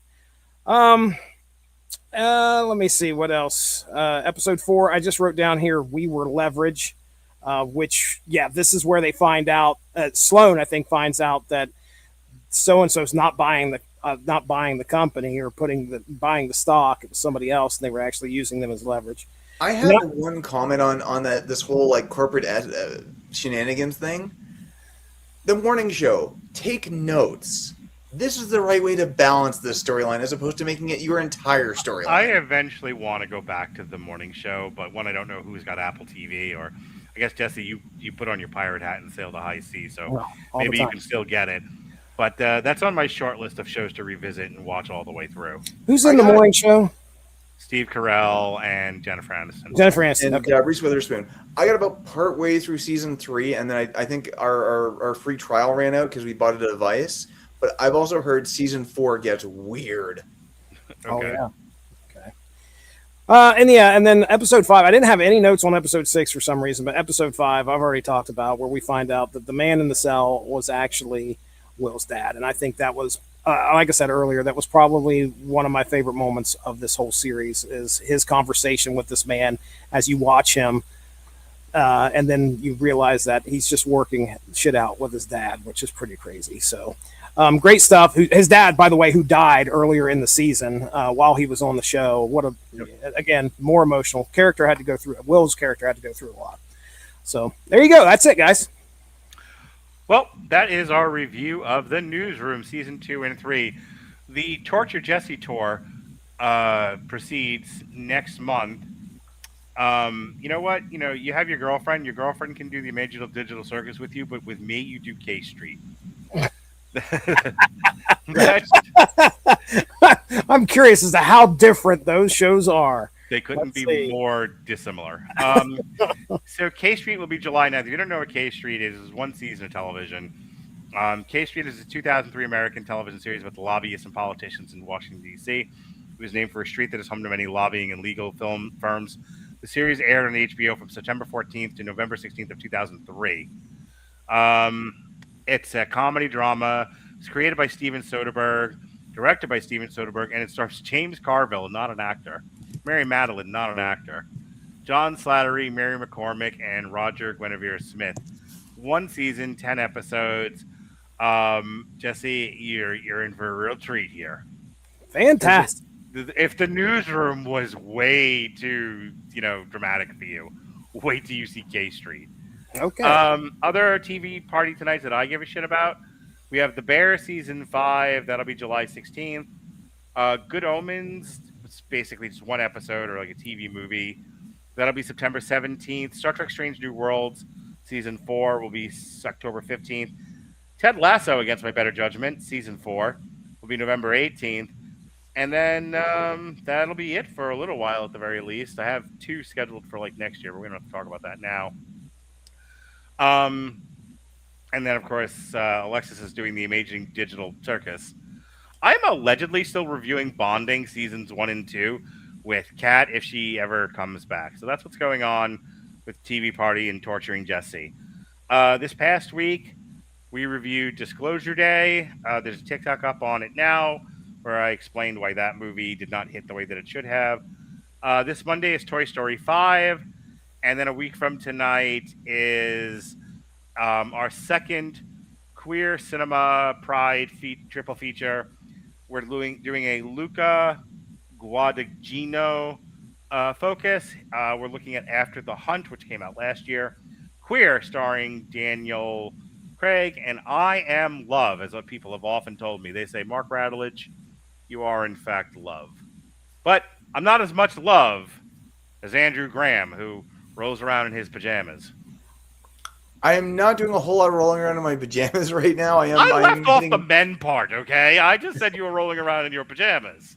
Okay, fair enough. I am doing more of the hitting pads. I am training at Elite Muay Thai here in Calgary right now. What the fuck is Muay Thai? Oh boy. Vince McMahon, right? We're gonna do like a triple feature on like the movies of Tony Jaa, and then we'll talk about Muay Thai. Okay. Also go check out my brother Jay Cooper with Reality Check Jay on YouTube. He does a great channel with some excellent self-defense stuff. And I think other than that, I think I may be in there for the Bear, which I don't think I don't know if I'm gonna be able to make it for. And I think we might be doing an on trial for the Social Network. Yes. I have decided that I'm gonna take your ideas. I'm going to put them on the calendar. Whether or not you show up like Snoop Dogg, that is on you. You know what? That is completely fair. But I will absolutely schedule things, and if Andrew graces us with his presence, if his family that week is free of the plague or hockey or both, then you're more than always. Or dance or baseball or any of the above. Yes. And by all means, come and join our reindeer games. Yeah. If you can't make it, I gotta move life on. So fair enough. I am after all trademark the hardest man to schedule in podcasting. It's very true. You and Evan. Speaking of Evan Bevan's good to his mother, Jesse, what are you doing these days? Yeah. So you and Evan still engaging in strip snap? Oh, yes, indeed. Once a month, 4 days a week. Oh, Andrew doesn't know about this. So you have to understand, Jesse and Evan, they play Marvel Snap, but when one of them loses, they have to lose a piece of clothing. Yeah, this is Mark's fantasy land. We haven't got the growl the entire episode, by the way. I've been doing a lot less of that. Oh, surprising. Yeah, hey, if you like the Marvel Snap, me and Evan Bevins do get together and we talk Marvel Snap on Snap material, and we usually do that about around the beginning of each. Did you put the quotes? Is that what you did? I saw those quotes, Mark. Bastard. Yeah, so usually about the beginning of the month, we drop about 4 or 5 episodes. So we got our most recent discussion there, I think hit earlier last week. Listen, I had a great time talking Spider Noir with Benjamin J. Colon and Alexis Hana. And shortly before that, in a weird coincidence, I did a syndicated source material on Maximum Carnage that Jason Teasley and Benjamin J. Cologne were a part of forever ago. So if you're interested, check that out. And then me and Mark got together and we talked Drax, and we are in the process of this past Monday talking about the first 5 issues of the CM Punk Drax story. And then you can hear us catch up on the last a few issues of that, 6 through 11, next Monday. And don't forget about Supergirl Woman of Tomorrow. Me, Mark, and Alexis got together and discussed that book, which the movie drops next week, right? Is it next week? It's a week. Thursday. It's a week from Thursday. This weekend, the big drop is Toy Story 5. Next week is Supergirl. Gotcha. All right. So yeah, you can check that out. That was a great discussion too. Enjoyed that. So that's all I have on my plate. Well, for Jesse Starcher and Andrew Graham, I'm Mark Radulich, and this has been News Night. No, this has been TV Party Tonight. Be well, be safe, and behave.